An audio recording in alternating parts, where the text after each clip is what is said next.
오늘의 헤드라인 뉴스입니다. 도널드 트럼프 대통령이 그린란드 통제권 문제를 둘러싸고 유럽을 상대로 추가 관세 가능성을 거론하자 뉴욕 증시 3대 지수가 2% 안팎으로 급락했습니다. 미국 주식과 국채, 달러가 동반 약세를 보이는 이른바 셀 아메리카 흐름이 재점화되며 투자 심리가 급격히 위축됐습니다. 마이크론이 메모리 슈퍼사이클 국면에서 공격적인 증설에 나섰습니다.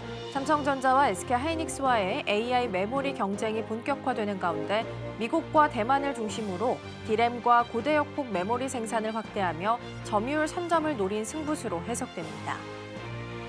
대표적 안전자산인 금 가격이 온스당 4,700달러를 돌파하며 최고가 행진을 이어갔습니다. 덴마크령 그린란드를 둘러싼 미국과 유럽 간 갈등으로 무역 전쟁에 대한 우려가 고조되면서 안전자산 수요가 커졌기 때문으로 분석됩니다. 연준 의장 후보군이 4명으로 좁혀진 가운데 스콧 베센트 미국 재무장관은 트럼프 대통령이 이르면 다음 주 연준의 차기 의장 후보자를 발표할 것으로 내다봤습니다.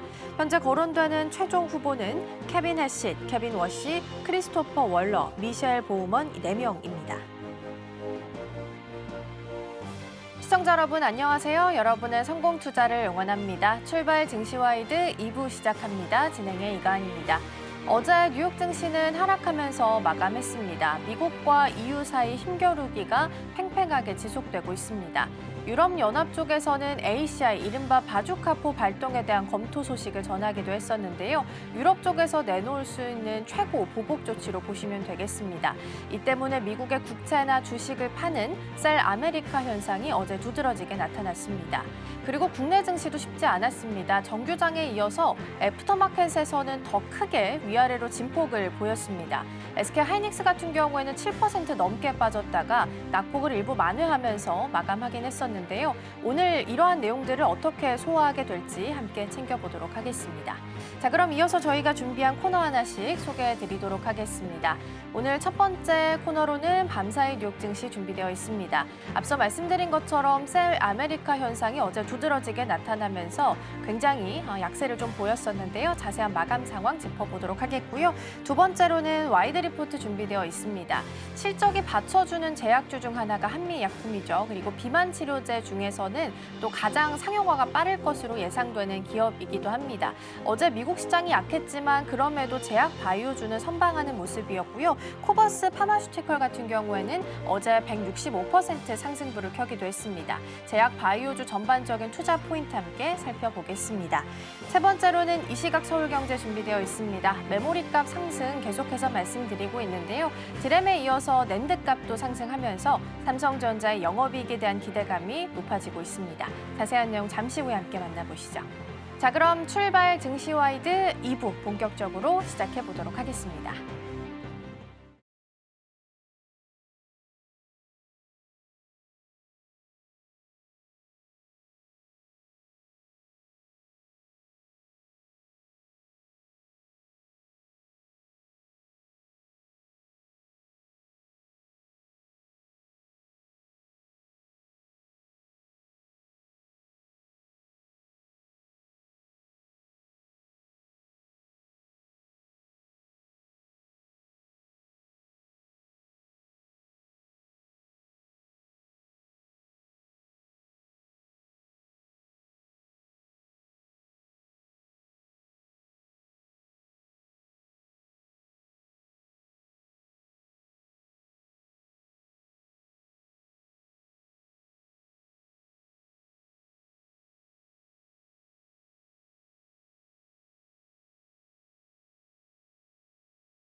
네, 일본의 국채 쇼크도 심각한 상황으로 이어지고 있습니다. 다카이치 총리가 식료품과 관련한 관세를 줄이겠다라고 언급을 한 부분이 시발점이 된 상황인데요.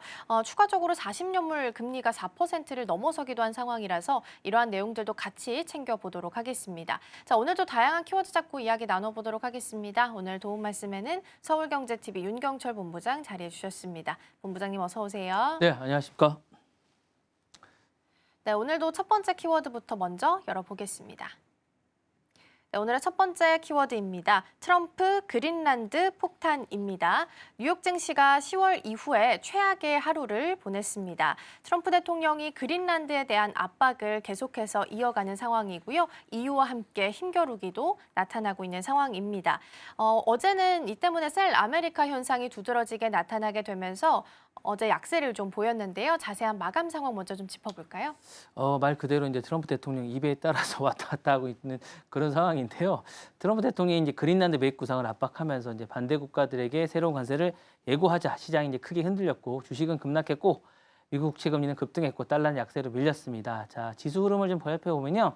다우지수는 870포인트를 넘게 빠지면서 1.76% 하락했습니다. 그리고 S&P 500은 2.06%, 기술주 중심의 나스닥은 무려 2.39%나 떨어졌습니다. 자, 공포지수로 알려지고 있죠. VIX도 이제 장중에 20을 넘겨서 20.99까지 이제 급등을 했었는데 한마디로 이제 공포의 하루가 아니었나라는 생각이 드는데 역시 이제 이번에 충격의 핵심은 관세였습니다. 트럼프 대통령은 SNS를 통해서 나토의 회원국의 8개국에 미국의 이제 수출품 관세를 매기겠다고 밝혔고 이제 그린란드를 완전 전면적으로 매입하려는 합의가 이루어질 때까지 관세는 단계적으로 올리겠다고 했습니다. 이제 2월 10일 날 10% 시작해서 6월 1일 날 25%로 인상된다고 했습니다. 그러니까 이건 이제 어제 전해드렸던 건데 어쨌건 이렇게 이제 계속 올리겠다고 하자 이제 시장이 바로 이제 반응을 보였던 거고요. 여기에 추가 압박도 이제 이어졌습니다. 프랑스 와인과 샴페인에 200%의 관세를 언급했고 영국과 다른 어떤 그 지역에 있는 제도에 대해서는 주권 이양 계획도 비판하면서 그다음에 그린란드 확보 필요성을 재차 강조했습니까? 유럽 쪽에서도 어떤 뭐 제도나 이런 쪽에서 어쨌든 그런 걸 차지하려고 노력을 하는데 왜 우리가 그린란드를 차지하는 것이 잘못되냐고 이제 자신의 논리를 확보하고 있는 그런 모습을 보이기도 했습니다. 그래서 시장은 미국 자산을 전반적으로 재평가하는 분위기로 번졌습니다. 그러자 이제 유럽이 반격을 한 거죠. 그래서 미 국채 금리는 뛰었고 달러는 약세를 어쨌든 내려왔습니다. 그래서 덴마크 연기금 운용사인 아카데미트 컴패션이 미국 부채 관련해서 재정 우려를 이유로 미국 국채 투자를 중단하겠다고 이제 밝혔습니다. 전문가들은 이미 어쨌든 고평가된 시장에서 동맹국을 상대로 한 단계 관세라든가 단기적 무기화를 불확실성을 키웠다는 분석을 계속하고 있고요. 유럽은 용납할 수 없다며 맞대응을 검토 중인 것으로 전해지고 있습니다. 이후에 강력한 대응 수단이 방압 수단으로 거론되면서 이런 부분이 상당히 이제 대응책이 거론되고 있습니다. 레이 달리오는 여기에 대해서 이제 무역의 어쨌든 전쟁이 자본 전쟁으로 번질 수 있다면서 미국 부채를 사려는 수요가 약해질 수 있다라고 이제 경고를 했습니다. 트럼프 대통령이 약간 이러자 이제 시장이 이런 반응을 보이자 한 발 물러섰는데요.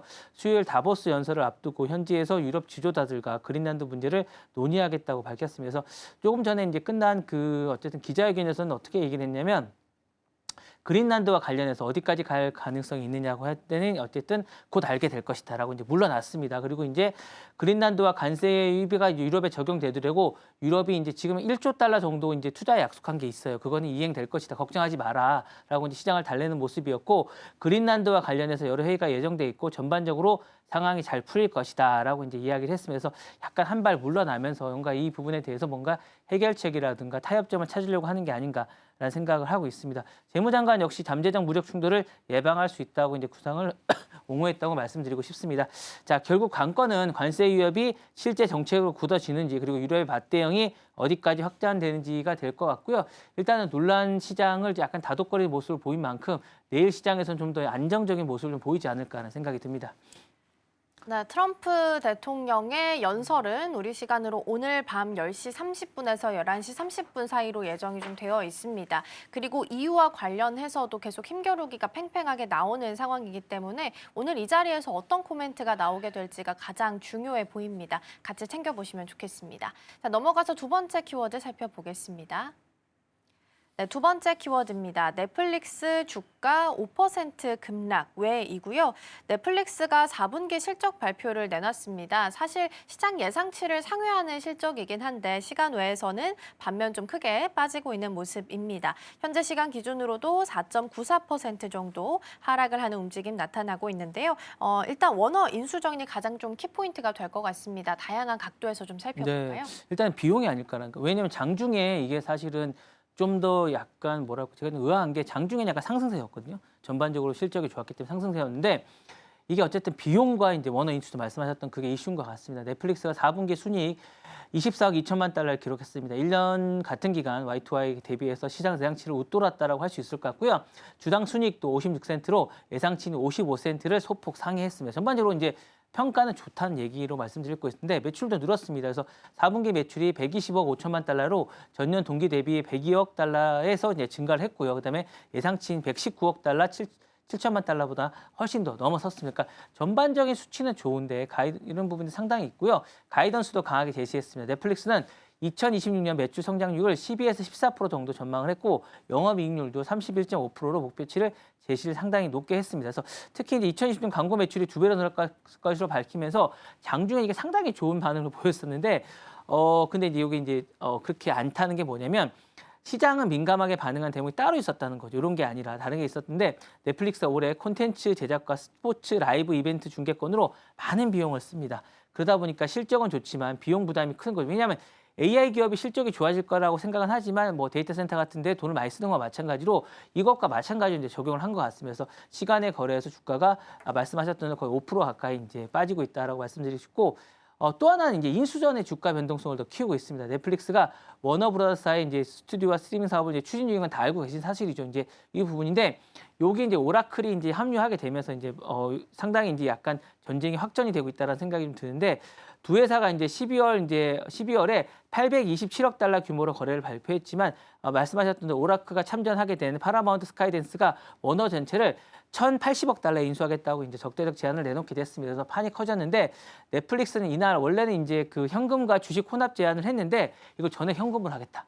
왜냐하면 그 파라마운트 스카이댄스가 이제 전액 현금을 하겠다고 제안을 하니까 우리도 그렇게 하겠다라고 이야기를 했습니다. 그래서 일부에서는 이렇게 되면 현금 흐름에 대한 매출 확신에 대한 자신감으로 보이지만 다른 한편에서는 가입자와 매출 성장에 둔한 어쨌든 방어적 선택이고 현금 유동성이 좀 문제가 생기는 게 아니냐라는 우려를 하고 있습니다. 자, 넷플릭스는 가입자 수 공개를 중단했지만 이번 분기 글로벌 가입자가 3억 2,500만 명 정도로 넘어섰다고 언급을 했습니다. 그리고 광고 사업은 차세대 동력으로 다시 한번 강조했지만 이걸 주가 하락을 막지는 못했습니다. 자, 정리하자면 이런 것 같습니다. 넷플릭스가 실적으로 성장을 증명했지만 콘텐츠라든가 뭐 스포츠 비용이라든가 원화 인수전이 하면서 주가가 크게 흔들리고 있고요. 그다음에 앞으로 관전 포인트는 요게 이제 광고 매출이나 이런 걸 상쇄를 할 수 있을지 실질적으로 이제 매출로 보여줘야 될 것 같은 그런 생각이 들고 원화 인수전이 어떤 결론이 나게 될지 왜냐하면 이게 실패를 하게 되거나 성공을 하게 되더라도 후폭풍 만만치 않을 것 같아서 요 부분이 어쨌든 상당히 좀 변수가 되지 않을까라는 생각이 듭니다.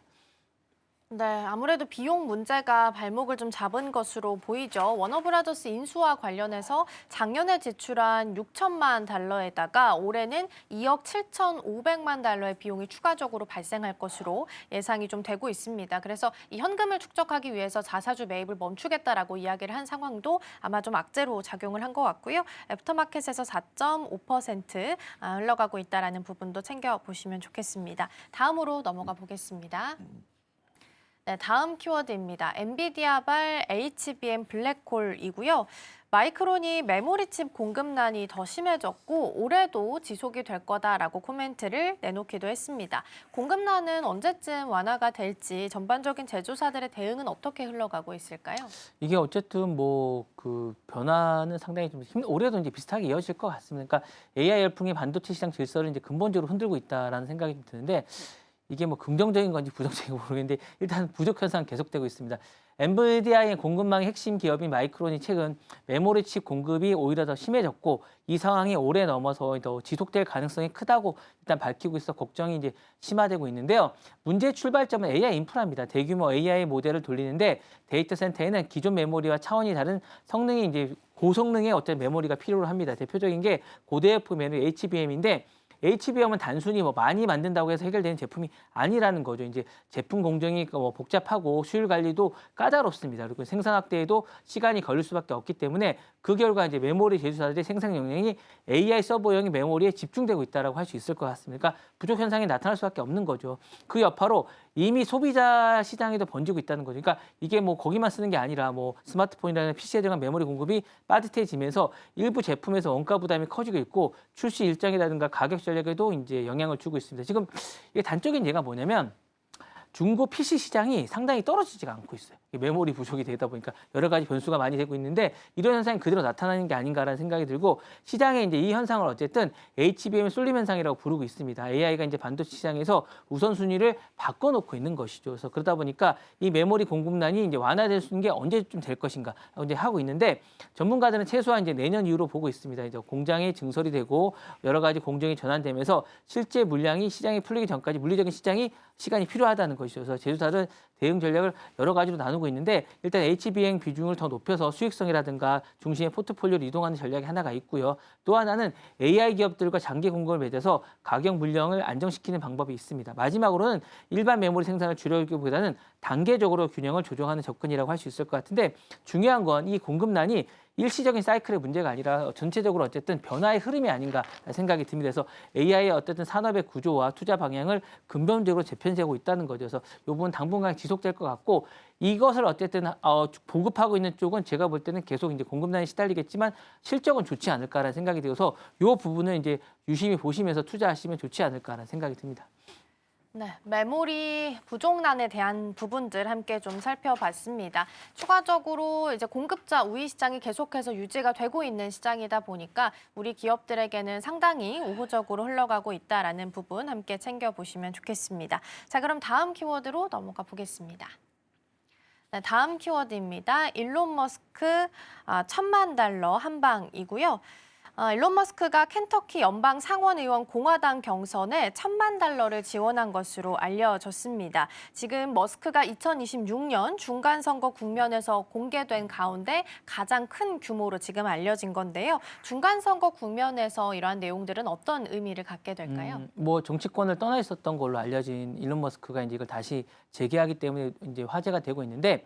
자, 이게 요 지역구가 약간 좀 화제의 지역구입니다. 미국 켄터키 연방 상원의원이라는 지역구가 공화당 경선인데 은퇴를 예고했습니다. 미치 매코넬이라는 상원의원이 원래 있었는데 이 상원의원이 어쨌든 은퇴를 하면서 후임 구도를 둘러싼 경쟁 속에 나왔기 때문에 여기 어쨌든 일론 머스크가 자신이 자금을 대면 요 상원의원은 어쨌든 일론 머스크의 어쨌든 지지 세력이 된다는 것이죠. 그래서 상당한 의미가 좀 있을 것 같고 현재 공화당 후보는 네이트 모리스를 지원하는 요 슈퍼팩에 돈이 들어가 있습니다. 그래서 켄터키는 전통적으로 공화당 강세 지역이지만 이번 경선은 단순한 지역 선거가 아니라 당내 어쨌든 세력의 재편과 차기 지도부 구성과 맞물린 선거라고 할 수 있을 것 같습니다. 그래서 $1000만 뭐 크면 크고 작으면 작다고 할 수 있는데 경선 판세를 이번에는 뒤집을 수 있는 금액이라는 거죠. TV 광고라든가 디지털 캠페인이라든가 그다음에 조직 동원에서 압도적 영향을 발휘할 수 있습니다. 머스크의 지원은 단순한 후원이 아니라 정확하게 자신의 메시지가 뭔가를 공화당 선거에 개입을 해서 자기가 영향을 행사하겠다는 선언적 의미가 있다라고 할 수 있을 것 같은데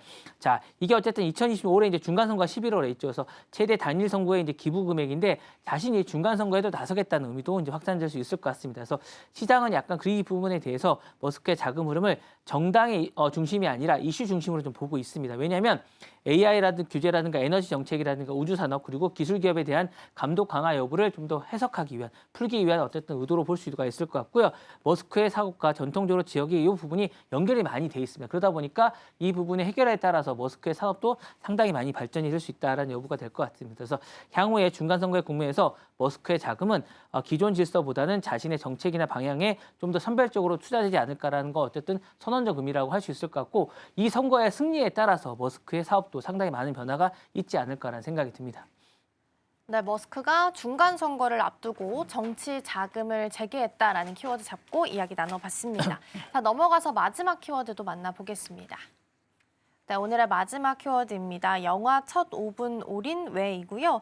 배우 맷 데이먼과 벤 애플렉이 넷플릭스 신작 영화인 더 립 홍보에 나섰다고 합니다. 두 배우가 스트리밍 플랫폼이 영화 제작 방식에 있어서 어떻게 바꾸고 있는지 솔직하게 전했다고 하는데요. 어떤 내용일까요? 맷 데이먼과 벤 애플렉이 이제 넷플릭스 신작 영화에 나선 것 자체가 좀 약간 의외입니다. 우리나라도 이제 최근 들어서 이제 이런 변화가 많죠. 이제 뭐 지상파라든가 이런 드라마에 나오는 부분보다는 그냥 넷플릭스라든가 OTT 전용 드라마에 뭐 어쨌든 거액을 받고 나오시는 경우가 상당히 좀 많은데 이게 약간 많이 다른 것 같아요. 영화를 영화를 보시던 세대는 아니시지만 즐겨 보시던 세대는 아니시지만 저희가 이제 영화를 볼 때는 결론 부분에 힘을 많이 줍니다. 왜냐하면 영화를 앞에서 막 재밌었다는 느낌보다는 나오기 한 10분 전에 강렬한 인상을 받으면 이 영화 괜찮다. 이런 평가가 많았거든요. 그래서 그렇게 많이 줬는데 지금은 그렇게 제작하지가 않는다는 거죠. 그러니까 맷 데이먼이나 이제 벤 애플릭만 봐도 홍보 차원을 넘어서 이제 현장에서 많은 변화가 있다라고 생각을 하는 거예요. 왜냐하면 이게 이 부분은 뭐냐면 OTT 드라마 같은 경우 처음 5분에 힘을 되게 많이 줍니다. 왜냐하면 재미가 없으면 돌려버리거든요. 막 빨리 자기가 영화 속도를 조절할 수가 있고 앞뒤 결론을 빨리 볼 수 있기 때문에 그런 경우가 많습니다. 집중하는 보는 경우가 없기 때문에 이 부분을 배우들도 체감하고 있다는 것이죠. 그래서 공통적으로 강조한 부분은 스트리밍 플랫폼이 영화 제작 방식을 아예 바꾸고 있다는 점입니다. 그래서 이제 극장 영화는 큰 화면과 몰입감을 전체로 만들어지는 반면에 스트리밍 영화는 다릅니다. 집에서 휴대폰으로 아니면 때로는 중간에 멈춰보는 환경까지 고려해야 되는데 이게 영화 제작의 전반에 영향을 많이 미치고 있습니다. 그래서 편집은 더 빠르게 진행되고 초반 몇 분 안에 시청자를 못 잡으면 끝납니다. 그러니까 노래도 마찬가지고 노래는 옛날에 막 쭉 전주가 쭉 있다가 뭐 그렇게 가는 거 해서 지금 스트리밍 시대가 되면서 초반에 모든 걸 다 10초에 모든 걸 다 쏟아붓거든요. 이런 것처럼 영화도 그렇게 바뀌고 있는 것이죠. 그래서 이렇게 이제 시청자를 잡아줘야 되기 때문에 대사는 더 직관적이고 설명을 더 간결하게 하게 됩니다. 영화는 생각을 좀 많이 하게 되는데 이건 그렇지 않습니다. 그러니까 직관적이고 사람들에게 해석을 많이 해주게 됩니다. 그래서 이런 부분이 상당히 많고 두 배우는 이 변화가 단순한 기술의 어쨌든 문제가 아니라 스토리텔링 방식의 변화라고 얘기를 하고 있습니다. 시청자가 언제든 떠날 수 있기 때문에 리듬과 구조를 설명하는 거예요. 그래서 사실상 초반 5분 정도의 하이라이트를 보여줍니다. 그래서 그 부분에서 궁금하다. 라는 생각이 들면 계속 잡고 있는 것이죠. 그래서 이 발언이 시사하는 바가 분명하지 않을까라는 생각이 드는데 앞으로 극장 영화와 스트리밍 영화는 점점 다른 문법을 갖게 될 것 같고요. 하나는 영화가 모든 플랫폼에 최적화되기 어렵다는 점이 아닐까라는 생각이 듭니다. 그래서 결국 스트리밍 영화는 영화 전체를 유구하는 새로운 창구를 열고 있으면서 언어 자체도 아예 바꾸는 게 아닌가. 직관적이면서 초반에 강렬한 것들이 계속 나올 수밖에 없고 작가들이나 배우들도 이런 걸 점점 더 실감하게 되는 것이죠. 이제 우리나라도 점점 이렇게 되고 있는 것 같고 드라마도 그렇게 되고 있으면서 이 부분이 이런 어떤 흐름을 거스르게 된다면 아마 도태되지 않을까라는 생각이 되고 이런 부분을 유의해서 제작을 하게 되지 않을까라는 걸 이번에 직관적으로 설명하고 있습니다. 네. 네, 영화나 음악들이 이제는 앞에 초반부에 힘을 많이 쏟는 방식으로 변화하고 있다라는 부분 짚어주셨습니다. 자, 이렇게 해서 5가지 키워드 잘 살펴봤고요. 본부장님과는 여기서 인사 나누겠습니다. 오늘 말씀 고맙습니다. 네, 감사합니다.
증권가들이 바라보는 종목에 대한 시선들 함께 살펴보겠습니다. 와이드 리포트 시간입니다. 오늘 제가 가지고 온 리포트 함께 열어볼까요? 오늘은 한미약품에 대한 키움증권의 시선을 가지고 왔습니다. 리포트의 제목은 실적 기대치 상회 전망, 임상 데이터도 쏟아진다인데요. 한미약품은 지난주 JP모건 헬스케어 컨퍼런스 이후 주가가 하루 만에 10% 넘게 빠진 적이 있습니다. 시장에서는 다소 불안한 시선도 나왔던 종목인데요. 하지만 증권가에서는 과도한 반응이다. 실적과 파이프라인을 보면 오히려 지금이 기회다라는 평가들이 동시에 나오고 있습니다. 키움증권은 한미약품에 대해서 투자 의견 매수 목표 주가는 55만 원으로 상향 조정했습니다. 그렇다면 내용부터 살펴보도록 하겠습니다. 우선 키움증권은 한미약품의 2025년 4분기 실적이 시장 기대치를 웃돌 것으로 보고 있습니다. 4분기 연결 기준 매출액 살펴보니까요. 4,255억 원으로 전년보다 21% 늘어났습니다. 그리고 직전 분기와 비교를 하더라도 17% 증가한 수준으로 좀 예상이 되고 있고요. 영업이익 같은 경우에는 지금 693억 원으로 추정이 되고 있습니다. 이건 무려 전년 동기 대비해서 128% 10%나 증가한 모습입니다. 영업이익률 또한 16% 수준까지 올라온다는 분석인데요. 결국에는 시장 예상치와 비교를 했을 때 매출과 영업이익 모두 컨센서스를 웃도는 숫자고요. 여기서 중요한 건 왜 이런 숫자가 나왔는지 그 배경을 짚어볼 필요가 있습니다. 우선 키움증권은 이번 실적 개선의 배경을 지금 세 가지로 좀 제시를 하고 있습니다. 우선 첫 번째로는 독감이 유행을 하고 있기 때문인데요. 올해 겨울에 지금 독감이 좀 빠르게 퍼지게 되면서 한미 약품의 제품인 한미플루가 매출이 크게 늘었다는 분석입니다. 겉으로 보면 사실상 일회성 요인처럼 보일 수 있겠지만 계절성 질환 의약품에서 제약사들의 실적이 얼마나 빠르게 좋아질 수 있는지를 숫자로 보여준 사례입니다. 그리고 두 번째로는 지금 임상 시료 수출의 확대가 좀 꼽히고 있는데요. 한미약품은 글로벌 제약사들과 공동 개발을 진행하면서 임상용 시료를 공급하고 있습니다. 그리고 지금 이 물량이 4분기에 집중적으로 반영됐다는 설명이고요.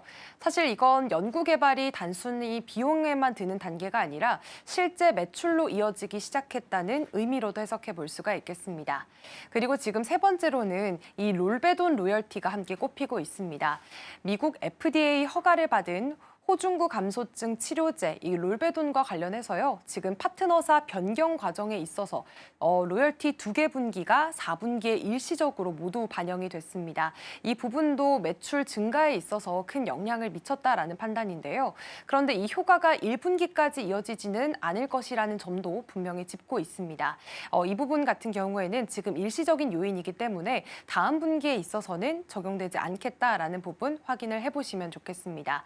그래도 지금 이번 분기 실적 안에 일회성인 요인도 분명히 포함이 되어 있긴 하지만 그렇다고 해서 한미약품의 기본 체력이 약해졌다고 보기는 어렵다고 이야기를 합니다. 그리고 이번 4분기 실적에서 눈여겨볼 부분이 바로 북경 한미의 매출이었는데요. 지금 키움증권은 북경 한미의 4분기 매출을 1,263억 원으로 추정을 하고 있습니다. 이건 전년 동기 대비해서 지금 69%가량 증가하는 것으로 추정이 되고 있고요. 중국에서도 지금 독감과 호흡기 감염병이 확산이 되면서 전문 의약품 매출이 늘어났다라는 분석입니다. 여기에다가 지금 환율 환경이 비교적 우호적으로 작용을 했다라는 판단도 나와 있습니다. 지난 상반기에는 다소 부진했었던 이 북경 한미가 하반기 들어서는 확실한 회복 흐름을 보이고 있다는 점, 이 부분은 연간 실적을 평가할 때도 의미 있는 변화로 확인해 볼 수가 있겠습니다. 그리고 다음 부분 짚어볼 부분은요. 바로 한미 정밀화학이 꼽히고 있습니다. 이 정밀화학 부문은 그동안 적자 부담이 있었지만요. 지금 수익성이 높은 CDMO 매출이 늘게 되면서 4분기에는 흑자 전환이 예상이 되고 있습니다. 이 부분 역시나 좀 주목해 볼 만한 부분이고요. 결국에는 이런 변화가 한미약품 그룹 전체 수익 구조에 있어서 점점 안정화되고 있다라는 신호로도 포착해 볼 수가 있겠습니다. 지금 이 지점에서 증권가가 공통적으로 내놓고 있는 평가는 바로 하나입니다. 한미약품은 이제 매출만 큰 제약사가 아니라 드디어 수익성이 검증이 되고 있는 제약사다라는 평가들이 좀 나오고 있는데요. 실제로 전통 제약사 가운데 연간 영업이익 2천억 원이 넘는 곳은 한미약품이 거의 유일합니다. 영업이익률도 두 자릿수를 꾸준히 유지하고 있고요. 이건 지금 연구 개발비를 계속해서 투입하면서도 비용 구조를 효율적으로 관리해왔다라는 뜻으로도 해석을 해볼 수가 있겠습니다. 그런데 사실 지난주 미국에서 열렸던 JP모건 헬스케어 컨퍼런스 이후에 이 한미약품 주가는 한때 하루 만에 10% 넘게 하락을 하기도 했습니다.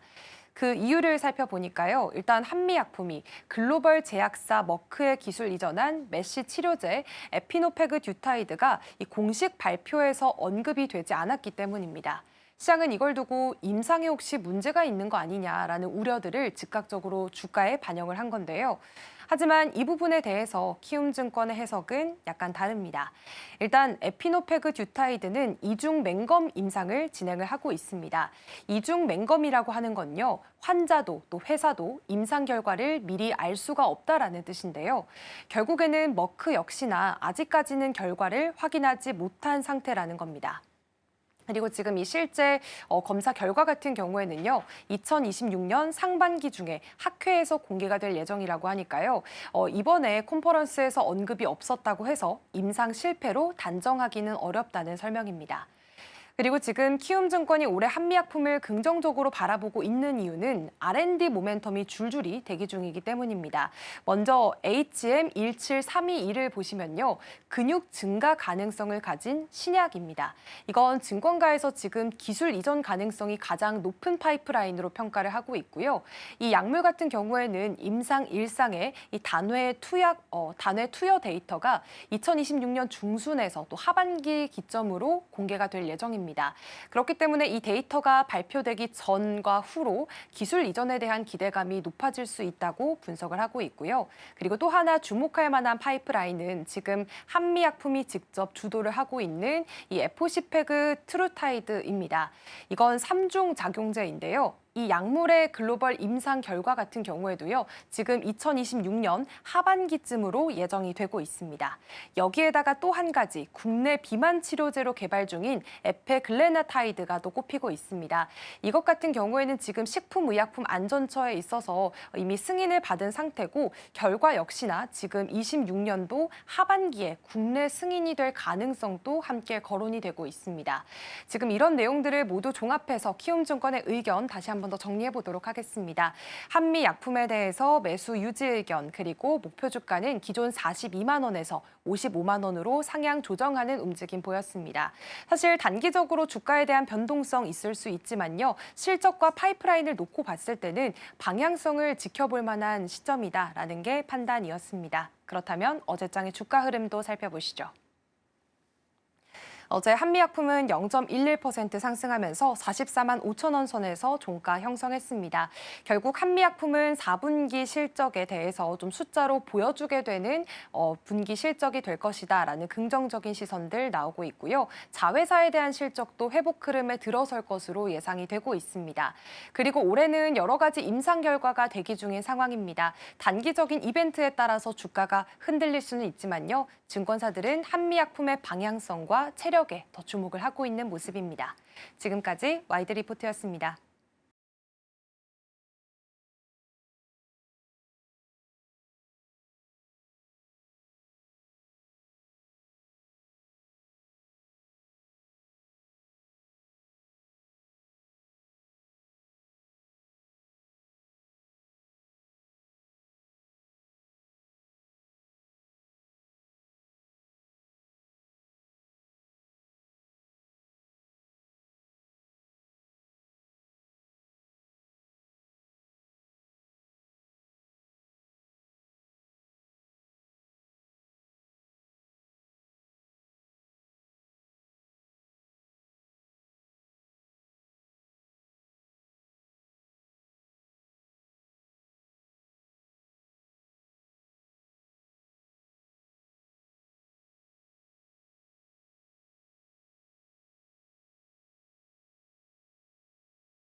네, 시시각각 변하는 시장 흐름, 서울경제는 어떤 뉴스에 주목하고 있을까요? 이 시각 서울경제로 이어가 보도록 하겠습니다. 이정호 앵커 나와 계십니다. 어서 오세요. 안녕하세요.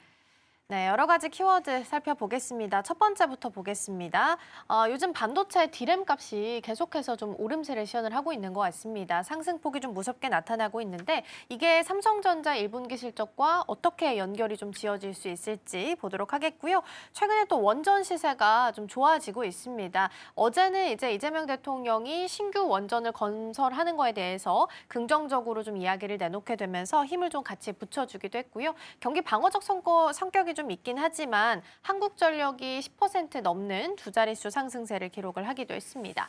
그리고 세 번째로는 현대차랑 기아 관련된 내용 보도록 할 텐데요. 10년 만에 지금 공동 투쟁 소식이 들려오고 있습니다. 이제 3월 달에 노란봉투법 본격적인 시행을 앞두고 있는 상황이라서 연결해서 로봇주에 대한 흐름까지 함께 살펴보겠습니다. 자, 첫 번째로 반도체로 다시 돌아와 보도록 하겠습니다.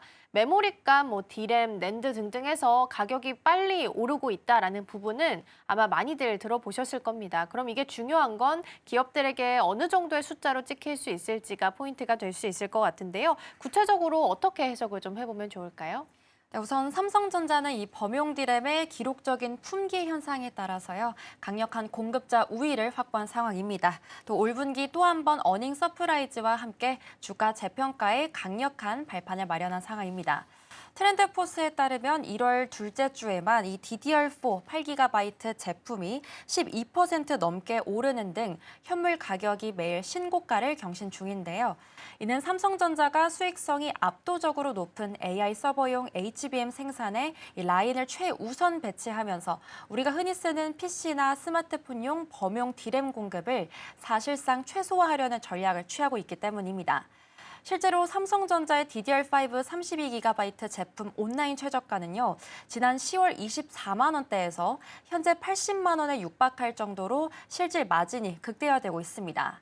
또 올 1분기 D램 계약 가격이 전분기 대비 최대 60% 이상 추가 상승할 거다라는 전망이 지배적인 가운데 KB증권은 삼성전자의 1분기 영업이익이 전년 대비 4배 이상 증가한 27조 원 수준에 달할 것으로 내다보고 있습니다.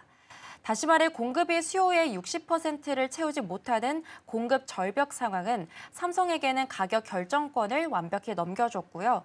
또 이는 단순히 실적 개선을 넘어서 삼성전자가 전 세계 메모리 업체 중 가장 저렴한 밸류에이션을 기록하고 있다는 평가와 맞물려 주가 상승 여력도 가장 높게 만들고 있습니다.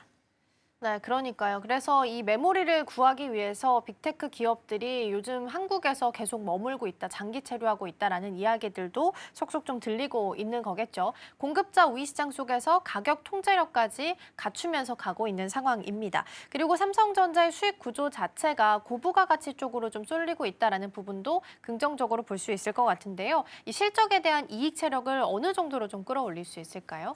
네, 삼성전자는 HBM4의 독보적인 성능과 또 서버용 ESSD의 수요 폭증을 통해서요, 올해 메모리 부문에서만 사상 최대인 133조 원의 영업이익을 거두면서 이익의 질을 근본적으로 바꾸고 있습니다. 엔비디아의 차세대 칩인 베라 루빈에 탑재될 삼성의 HBM4는 전력 효율과 데이터 전송 속도 면에서 메모리 업체 중에 최고점을 받았습니다. 그로 인해서 올해 점유율을 35%까지 2배 이상 끌어올릴 준비를 마쳤는데요. 특히 삼성만의 턴키 전략, 이른바 파운드리 4나노 로직 공정과 또 10나노급 6세대 D램을 한 곳에서 직접 제조해서 패키징까지 끝내는 일괄 생산 체제는 경쟁사 대비해서 생산 시간을 20% 이상 단축했습니다. 그를 통해서 수주 경쟁에서 우위를 점하게 됐는데요. 여기에 한때 낸드 플래시마저 AI 추론 서비스 확대로 인해서 기업용 SSD 주문이 폭주했습니다. 가격이 전년 대비 57% 이상 오르는 기업까지 토하고 있는 건데요. 샌디스크 등 주요 경쟁사들이 가격을 100% 인상하겠다라고 통보하면서 선불 현금까지 요구하는 이러한 쇼티지 상황은 낸드 시장 1위인 삼성에게 막대한 재고평가 이익과 함께 또 마진 확대를 동시에 안겨주고 있습니다. 증권가에서는 삼성전자의 전체 영업이익이 지난해 대비 324% 증가하면서 이 직전 슈퍼사이클을 30배 이상 상회하는 역사적인 기록을 쓸 것이다라고 보고 있습니다. 이는 삼성이 준 공급 주도권이 향후 2027년 평택 P4 가동 전까지 흔들리지 않을 견고한 수익 엔진이 되었음을 의미합니다. 네, 확실하게 메모리에 대한 중요도가 시장 안에서는 좀 높아지고 있는 것 같습니다. 그래서 빅테크 기업들은 이 메모리를 전략 자산으로 지급하기 시작했다라는 이야기도 좀 들려오고 있는 상황인데요. 반도체 산업에 대한 질서는 앞으로 어떻게 변화가 좀 되게 될까요? 우선 삼성전자는 이제 단순한 부품 공급자를 넘어서서요. 인공지능 성능의 임계점을 결정짓는 기업으로서 그 위상이 완전히 격상됐습니다. 현재 글로벌 IT 업계는 프로세서의 속도를 이 메모리가 따라가지 못하는 메모리 장벽 현상을 해결하기 위해 삼성의 초저전력 그리고 고대역폭 D램 확보에 사활을 걸고 있습니다. 구글이나 아마존, 델 같은 슈퍼 고객사들이 이 평택 인근 호텔에 계속해서 구매 담당자를 수개월째 상주시키며 2, 3년 단위의 장기 공급 계약을 요청하는 이례적인 장면은 이제는 메모리가 사고 싶을 때 살 수 있는 부품이 아니라요. 확보하지 못하면 사업 자체가 멈추는 전략적 자산이 되었음을 상징합니다. 비록 AI발 치플레이션으로 인해서 갤럭시 S26이나 또 신형 노트북들의 출고가가 10만 원에서 많게는 70만 원가량 인상되면서 이 소비자 부담은 커지겠지만요. 이는 역설적으로는 우리가 상상하던 이 초지능 AI 기능을 물리적 기기 안에서 구현하기 위한 성능 기반의 가치 창출 과정으로도 볼 수 있습니다. 거시적으로 보면 트럼프 행정부의 관세 압박이라는 변수가 존재하지만 이 삼성은 압도적인 생산 능력과 또 기술 초격차를 무기로 이러한 글로벌 공급망에서 강력한 협상력을 발휘하게 될 겁니다. 결국 2026년은 삼성의 기술적 우위를 실질적으로 증명하면서요. 이 대한민국 경제를 견인하는 마치 반도체 르네상스의 정점을 찍는 한 해가 될 것으로 보입니다. 네, 삼성전자에 대한 내용 먼저 체크를 좀 해봤고요. 어제 우리 시장에서 애프터마켓에서 반도체 투톱이 굉장히 위아래로 진폭이 좀 컸었습니다. 오늘 출발하는 모습을 보니까 오늘도 쉽지는 좀 않아 보입니다. 미국 시장에서도 빅테크 기업들이 좀 빠졌었고 오늘은 삼성전자랑 하이닉스 지금 프리마켓에서 1% 넘는 하락률을 좀 기록하고 있다는 부분 챙겨보셔야겠습니다. 자, 그럼 시선을 원전으로 옮겨보도록 하겠습니다. 최근 요 며칠 들어서 계속해서 좀 시세들이 좀 좋아지고 있는 상황입니다. 어제는 이제 시장이 좀 약했기 때문에 경기 방어적인 성격으로 또 포함이 되어 있겠지만 한국전력이 16% 넘게 급등세를 시현하면서 52주 신고가를 새로 쓰기도 했습니다. 일단 한미 원자력 협상과 관련해서 좀 진전이 있었다라는 소식도 좀 도움이 된 것 같은데요. 자세한 내용 먼저 체크해 볼까요? 네, 우선 말씀해 주신 대로 미국이 한국의 우라늄 농축과 그리고 사용 후 핵연료 재처리 권한 확대를 긍정적으로 봤습니다. 이를 통해서 K원전의 독자적 수출 경쟁력을 높일 것이라는 확신을 줬는데요. 지난주 임갑수 한미 원자력 협력 TF 대표가 미국을 방문해 미 당국자들과 우호적인 협의를 마쳤다라는 뉴스는 이 한전의 가치를 단숨에 끌어올리는 도화선이 됐습니다. 그동안 우리 원전 수출의 법적 걸림돌이었던 지식재산권 분쟁과 또 연료 주권 문제가 해결의 실마리를 찾으면서 이제는 한미가 공동으로 제3국 원전 시장을 장악하는 실질적인 원자력 동맹이 궤도에 오른 겁니다. 여기에 정부가 흩어져 있는 5개의 발전 공기업을 이 한전 중심으로 다시 통폐합하는 구조 개편 논의를 본격화하면서요. 인력과 비용 효율화를 통한 재무구조 개선 기대감까지 폭발했습니다. 전문가들은 이번 협정이 타결될 경우 한국전력이 미국 대형 원전 시장에 진출하고 또 우라늄 농축 사업까지 직접 영위하는 등 사업 영역이 무한 확정될 것으로 보면서 이 목표 주가를 7만 원 이상으로 상향 조정하고 있습니다. 한전은 이렇게 글로벌 AI 전력난에 해법을 쥔 에너지 지주사로서 재평가받고 있는 국면이다라고 볼 수 있습니다. 네, 원자력 협상과 관련된 부분 그리고 이재명 대통령도 원전에 대해서 신규 건설 가능하다라는 이야기를 꺼내놓으면서 원전주 전반적인 매크로 환경이 우호적으로 만들어지고 있는 상황입니다. 그리고 한국전력은 실질적인 수주에 대한 가능성도 이야기가 나오고 있습니다. 이번에는 베트남 쪽인데요. 승산은 어느 정도로 시장에서 좀 보고 있을까요? 네, 우선 한국전력은 일본이 공기 지연 리스크로 포기했던 32조 원 규모의 이 베트남 닌투원 2호기 사업을 선점하기 위해서요. 국가 차원의 금융 지원과 또 외교 역량을 총결집하려는 전략적 승부수를 던졌습니다. 베트남 정부는 2035년까지 최대 6.4기가와트 규모의 원전 건설을 추진 중입니다. 일본은 베트남이 요구하는 촉박한 이 공기를 맞출 자신이 없어 손을 뗐지만요. 한국은 아랍에미리트 바라카 원전에서 증명했던 이 세계 최고의 적기 시공 능력을 바탕으로 승산이 충분하다라고 판단하고 있습니다. 특히 한전은 정부가 올해 상반기 신설하는 전략 수출 금융기금의 1호 사업으로 이 베트남 원전을 활용해달라고 공식 건의했는데요. 원전 수주는 기술력만큼이나 이 수조 원 단위의 자본 조달 패키지도 중요합니다.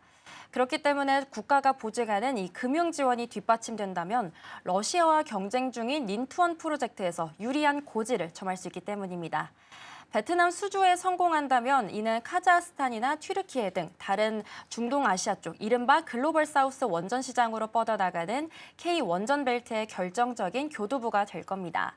이는 곧 한전의 미래 매출 구조를 획기적으로 개선할 역사적 분기점이 될 것으로 보입니다. 네, 그런데 이제 문제가 하나 있기는 합니다. 지금 원전 수출과 관련해서는 한전과 한수원으로 지금 갈라져 있는 상태라서 이걸 하나로 만들어서 효율적으로 가야 되지 않느냐라는 이야기도 나오고 있긴 합니다. 그래서 원전 산업 전반적으로 어떻게 좀 재편이 돼야 되는 걸까요? 네, 말씀해 주신 대로 정부는 올해 1분기 내에 한전과 또 한수원의 이원화된 이 원전 수출 체계를요 일원화하거나 또 기능을 재조정할 예정입니다. 이를 통해서 팀코리아의 글로벌 협상력을 극대화하고 또 내부 소송전 같은 비효율을 완전히 뿌리 뽑을 방침이다라고 밝혔는데요. 과거 바라카 원전의 추가 공사비 정산 문제를 두고 이 벌어졌던 갈등을 반복하지 않기 위해서 마케팅과 금융은 한전이 그리고 건설과 운영은 한수원 쪽이 맞는 명확한 분업 체계를 구축하거나 또는 지주사 형태의 통합 컨트롤 타워 신설이 논의되고 있는 상황입니다. 특히 이재명 대통령이 어제 국무회의에서 원전 필요성이 압도적인 국민 여론임을 강조하면서 이 사회적 수용성 확보를 주문한 만큼 원전 정책은 이제 정치적인 이념을 넘어서 국가 생존 전략으로 안착했습니다. 2050년까지 원전 용량을 현재 4배로 늘리려는 이 미국의 전력 확보 의지와 맞물려서 한국은 세계에서 가장 값싸고 또 효율적인 제조 능력을 갖춘 원전 파운드리 기지로 부상하고 있습니다.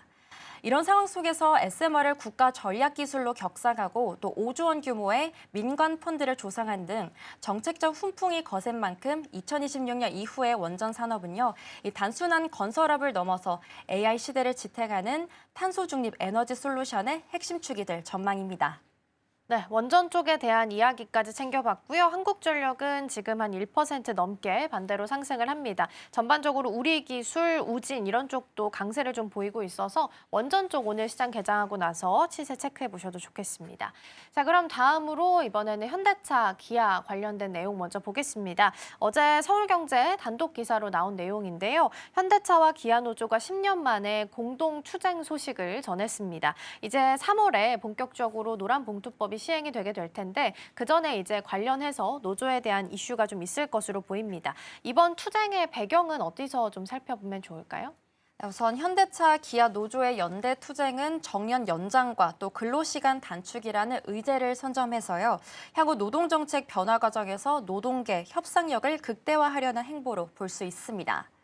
우선 이종철 현대차 지부장과 또 강성호 기아 지부장이 그룹사의 벽을 허물고 공동 대응에 합의한 것은요. 이 개별 사업장 차원에서 해결하기 힘든 만 65세 정년 연장과 같은 구조적인 문제를 그룹사 차원의 공동 압박으로 돌파하겠다라는 의지로 해석할 수 있습니다. 특히 3월 노란봉투법이 시행되면 파업 대상이 단순 근로 조건을 넘어 경영상의 결정 사항까지 확대될 수 있고 또 파업에 따른 손해배상 책임도 크게 줄어들게 됩니다. 노동계는 이 법을 등에 업고 정년 연장과 또 주 4.5일제를 관철시키려 하지만요. 경영계는 한국의 시간당 노동 생산성이 OECD 평균보다 현저히 낮은 상황 속에서 이런 근로시간 단축은 곧 인건비 폭증과 또 청년 고용 절벽으로 이어질 거라며 팽팽히 맞서고 있습니다. 결국 이번 춘투는 이 단순한 임금 협상을 넘어서요. 대한민국 제조업의 유연성과 또 미래 고용 구조를 결정짓는 중대한 시험대가 될 걸로 보입니다. 네, 그러니까 노사 간의 그 시각차나 격차가 지금 그 어느 때보다 더 격화가 좀 되어 있는 상황인 것 같습니다. 현대차 같은 경우에는 아틀라스를 지금 공장에다가 생산 현장에다가 투입할 예정으로 알려져 있는 상황이긴 한데요. 실제적으로 이렇게 도입을 하게 되면 어떤 효과를 우리가 가져볼 수 있는 걸까요? 네, 말씀해 주신 대로 우선 현대차 그룹은 이 변화하는 산업 환경에 능동적으로 대처하기 위해서요. 휴머노이드 로봇 아틀라스를 2028년부터 생산 현장에 배치할 예정입니다. 이를 통해 작업 효율성을 극대화하고 또 인적 리스크를 보완하는 지능형 자동화 전략을 추진하고 있는데요. 아틀라스는 사람과 협업이 가능한 휴머노이드 로봇으로 정신적, 신체적 피로도가 높은 정밀 조립 작업이나 또는 사람이 접근하기 힘든 위험한 공정에 우선 투입돼서 현장의 안정성을 획기적으로 개선하게 됩니다. 보스턴 다이나믹스의 분석에 따르면 아틀라스는 한 대당 약 2억 원 수준의 고가 장비임에도 불구하고요. 24시간 가동이 가능하고 또 3분 내 배터리 교체가 가능하다 보니 미국 전일제 근로자 연봉이 1억 원 안팎임을 고려하면 단 2년 내 투자 비용을 회수할 수 있다라는 압도적인 수익성도 갖추고 있습니다.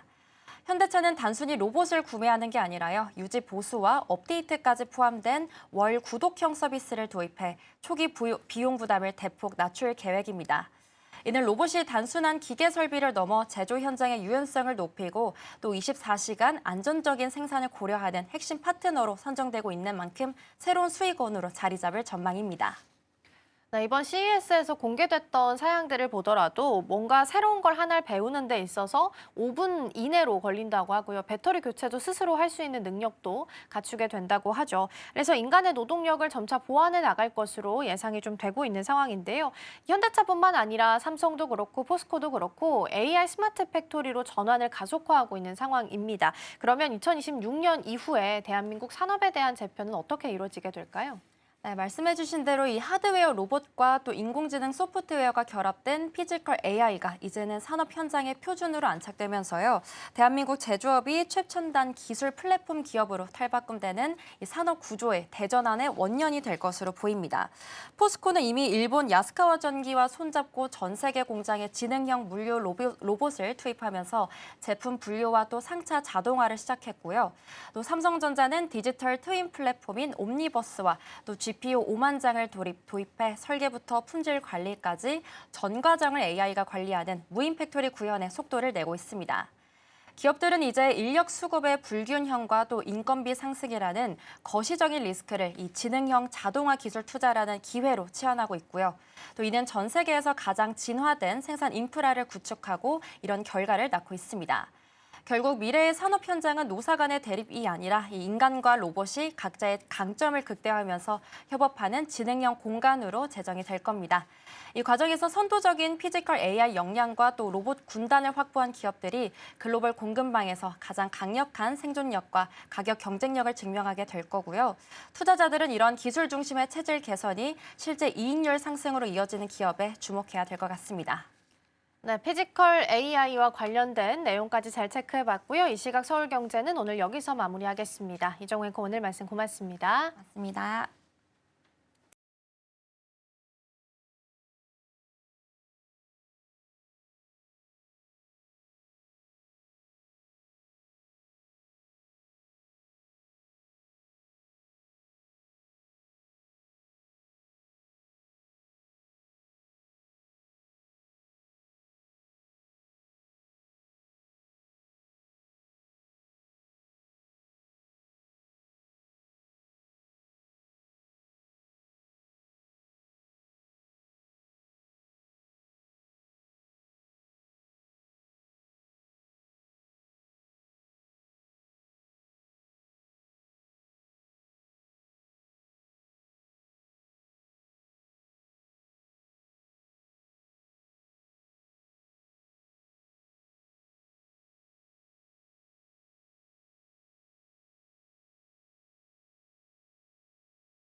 개장까지 8분 남은 시점 스탁포인트 시작하겠습니다. SCTV 황민혁 전문가와 함께합니다. 어서 오세요. 네, 안녕하십니까. 네, 간밤 뉴욕 증시 3대 지수는 모두 하락으로 마감했습니다. 지난 4월의 기억이 다시 한 번 더 떠올랐던 하루였는데요. 지금 트럼프 대통령의 그린란드를 향한 야욕 때문에 미국과 유럽의 2차 관세 전쟁이 발발하게 될 것이다라는 그런 우려감이 계속 커지고 있습니다. 지금 트럼프 리스크에 피로감을 느끼고 있는 투자자들이 셀 아메리카 움직임을 나타냈고요. 그렇다 보니까 이 금 가격은 오히려 사상 최고가 랠리를 이어가고 있습니다. 간밤에는 온스당 4,700달러를 돌파했고 또 사실 어제는 이 트럼프 행정부의 상호 관세 위법 판결에 대해서 좀 결과가 나오나 했는데 다시 한 번 더 미뤄지게 됐습니다. 최소 한 달 정도로 유예가 되면서 이 부분에 대해서는 불확실성이 다시 한 번 더 자리를 잡은 모습이고요. 또 우리 시각으로 오늘 밤 10시 30분에는 트럼프 대통령의 다보스 포럼 연설이 있으니까요. 이 안에서의 내용들 확인해 보실 필요가 있어 보입니다. 그리고 어제 우리 국내 증시는 양시장의 색채가 좀 달랐습니다. 우선 코스피가 올해 처음으로 좀 하락세를 나타냈고요. 장중에는 4,935포인트라는 사상 최고치를 경신을 했다가 막판으로 갈수록 좀 무너지는 모습들이 나타났습니다. 아무래도 5,000피를 앞두고 약간의 경계감도 함께 작동을 하는 모습이었고요. 그리고 어제는 2차 전지 매수세가 강했습니다. 그러다 보니 코스닥에서는 그래도 상승세 보여주면서 강세로 좀 마감을 했는데요. 지금 글로벌적으로 그런데 관세 리스크가 부각이 되고 있는 상황이기 때문에 오늘 시장의 분위기 어떻게 스탠스를 취해야 될지 걱정이신 분들 많으실 겁니다. 전문가님 일단 어제 시장의 분위기부터 살펴볼까요? 네, 1월 달까지 계속 이제 상승이 나왔습니다. 근데 어제 4,900포인트 구간에서 이 조정이 좀 발생을 했습니다. 이 방송을 통해서도 이제 많이 누차 말씀드렸지만 코스피 지수는 4,900포인트 구간에서 이 변동성이 나올 수 있다, 이 조정이 나올 수 있다라고 말씀드렸는데 이번에 이제 어제 조정에서 끝나지 않고 어제 미국 증시 역시도 하락이 나왔기 때문에 국내 증시에 이제 조정이 좀 시작될 수 있지 않을까라고 예측을 해볼 수가 있겠고요.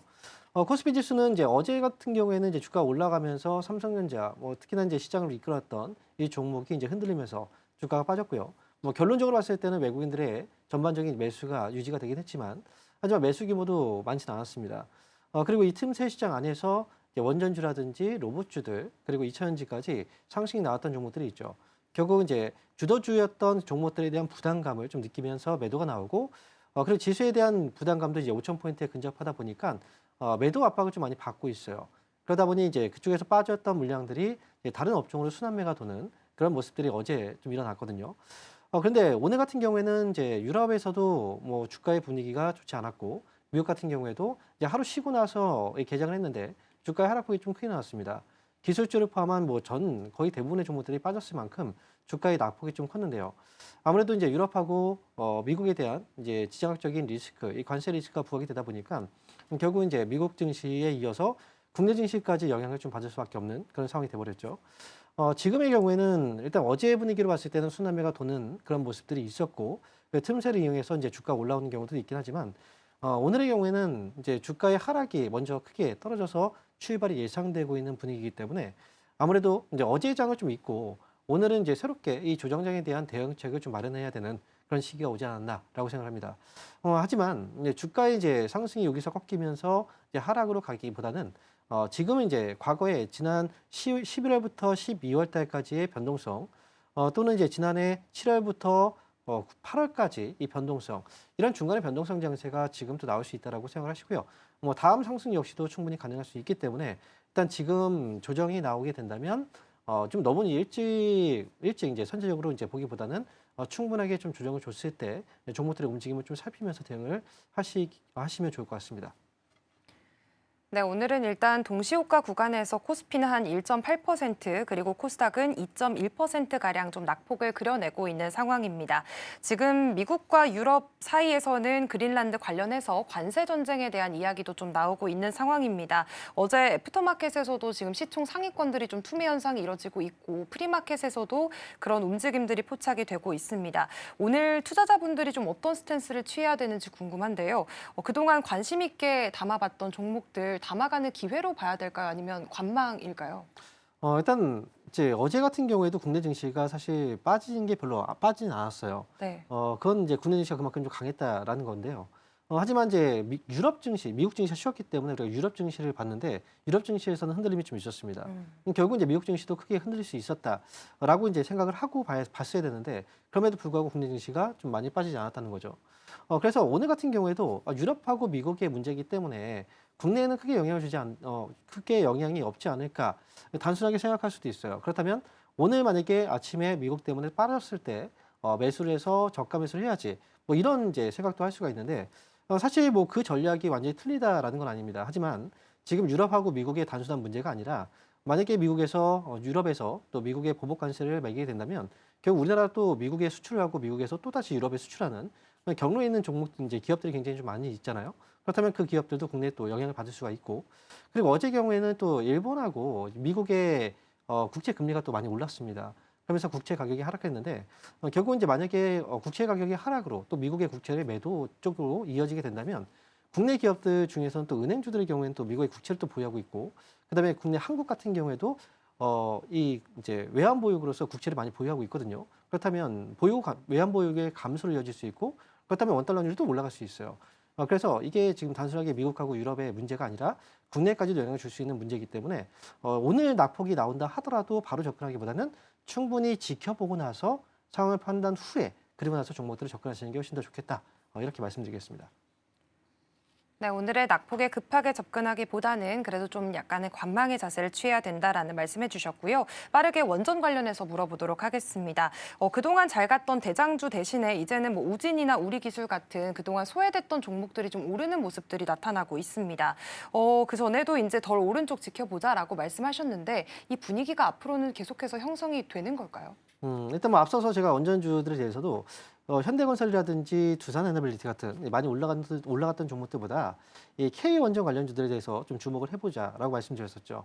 상대적으로 오르지 못했고, 근데 사람들은 오르지 못했던 종목은 앞으로 올라가지 않을 거라고 생각을 하시는 경우들이 있는데, 하지만 이제 시장의 분위기 자체가 어쨌든 미국에 대한 원전 수출에 대한 기대감이라든지 전반적인 이제 정부 주도하의 원전 정책이 또다시 나오고 있는 상황이기 때문에 원전주의 경우에는 이제 기존의 이 주도주가 또 새로운 주도주로 교체가 충분히 될 수 있는 그런 상황이라고 보시면 됩니다. 그래서 많이 올라간 종목들은 그만큼 이제 부담을 느끼기 때문에 매도가 나오는 거고요. 상대적으로 덜 오른 종목들, 앞으로 기대가 되고 있는 그런 종목들에 대해서 이제 수급이 들어오기 시작한 거니까 뭐 주도주의 교체에 대해서는 저는 충분히 가능하다 이렇게 보고 있습니다. 네, 우선 오늘 원전주의 움직임 살펴보니까 우진 한 11%의 오름세 나타내고 있고요. 우리 기술 또한 7%의 오름세 연일 좀 보여주고 있습니다. 그렇기 때문에 앞으로 중소형주들의 움직임도 체크해 보실 필요 있어 보입니다.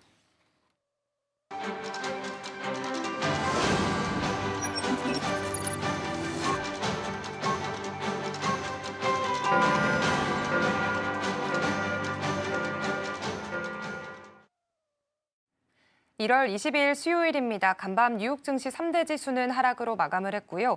지금 트럼프 대통령의 그린란드를 향한 야욕이 계속해서 시장을 짓누르고 있는 모습들이 나타납니다. 미국과 유럽 사이에서는 2차 관세 전쟁이 예고가 되면서 셀 아메리카 움직임도 드러나고 있고요. 또 지금 지정학적 긴장이 고조되다 보니까 금 가격 역시 온스당 4,700달러를 돌파하는 흐름들이 좀 나타났습니다. 오늘 우리 시각으로 밤 10시 30분에는 트럼프 대통령의 다보스 포럼 연설도 있으니까요. 이 부분도 체크해 보시기 바랍니다. 오늘 양시장의 분위기부터 살펴보겠습니다. 지수 확인해 보시죠. 네, 오늘 국내 지수는 양시장 모두 하락으로 출발하고 있습니다. 간밤 뉴욕 증시에서도 좀 투매 현상이 벌어졌기 때문에 오늘 국내 증시도 코스피는 1.57% 하락하면서 4,808선에서 지나가고 있고요. 코스닥도 1.8% 빠집니다. 954포인트 선에서 장 출발하고 있습니다. 그렇다면 시총 상위주들 움직임 체크해 보겠습니다. 먼저 코스피인데요.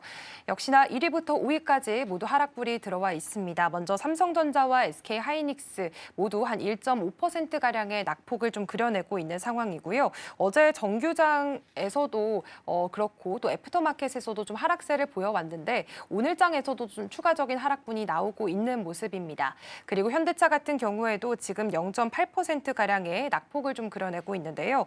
어제는 장중에 시총 한 100조 원을 돌파했다가 다시 반납하는 모습들이 보였습니다. 다만 아틀라스에 대한 호평이 연이어 이어지고 있기 때문에 증권가에서는 64만 원 도달에 대한 리포트도 나왔다는 점 확인해 보시면 좋겠습니다. LG에너지솔루션 1.7%가량 약세를 보여주고 있고요. 삼성 바이오로직스까지 1%대 내림세 시현하고 있습니다. 다음으로 코스닥으로 넘어가 보겠습니다. 네, 코스닥 쪽에서는 지금 역시나 좀 하락불이 짙은 모습입니다. 알테오젠 5% 가까이 좀 빠지고 있는데요. 어제 GSK 자회사와 4,200억 원 규모의 기술 수출 계약 소식을 발표했습니다. 다만 시장에서 기대하고 있던 그런 계약의 규모보다 좀 낮았기 때문에 시장에서는 실망감이 좀 나오고 있는 모습들 확인이 되고 있고요. 에코프로 그룹주들 어제장에서는 그래도 2차 전지 강세로 함께 힘입어서 오르다가 오늘장 안에서는 1에서 2% 정도의 약세 보여주고 보여주고 있습니다.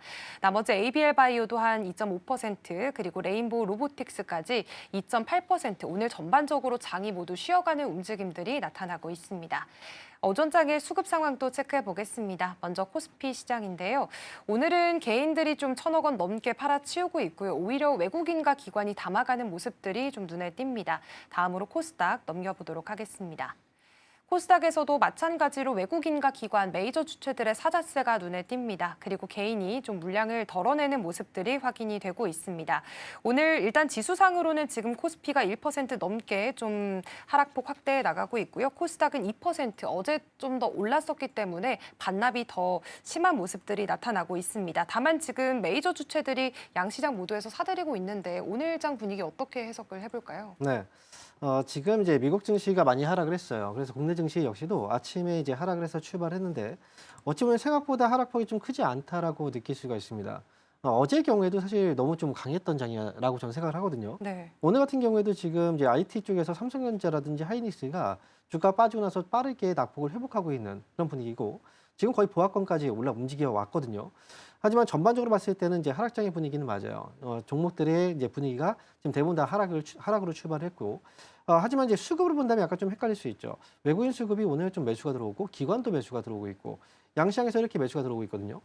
이게 지금 이제 아침에 좀 크게 밀렸기 때문에 오히려 저가 매수 유입으로 이제 좀 봐야 되는가, 아니면 이렇게 매수하다가 또 오후에 또 흐름이 바뀔 수가 있는가, 뭐 이렇게 우리가 생각을 해본다면 저가 매수 이익 가능성도 분명히 없진 않을 거예요. 하지만 국내 증시가 최근에 좀 많이 올라왔거든요. 그런데 지금으로서 이제 그 과거에도 하락이 나올 때 보통 주가가 좀 크게 밀렸을 때 초반에 외국인 쪽에서 매수가 들어오다가 갑자기 또 매도 쪽으로 전환되면서 주가가 많이 흔들렸던 적들이 있어요.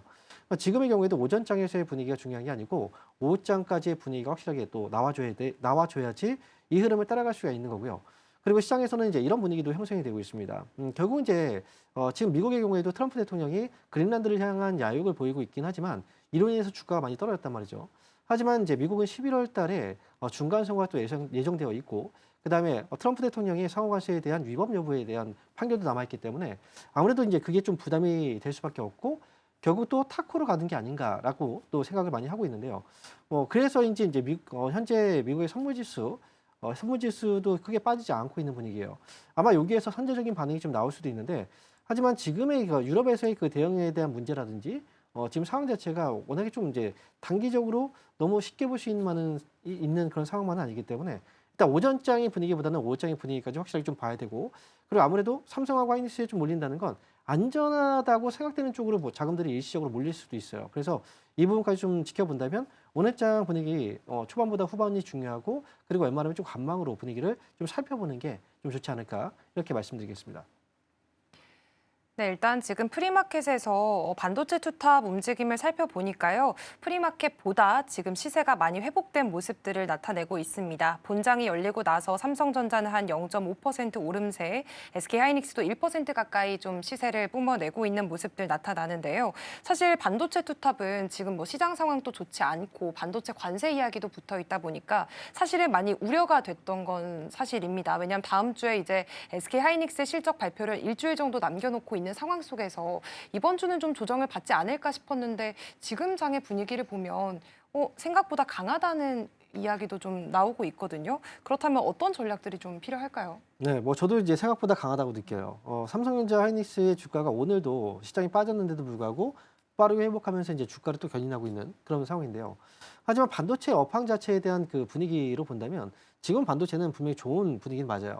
그래서 실적도 잘 나오고 있고 미국의 마이크론 주가만 해도 주가가 많이 올라갔잖아요.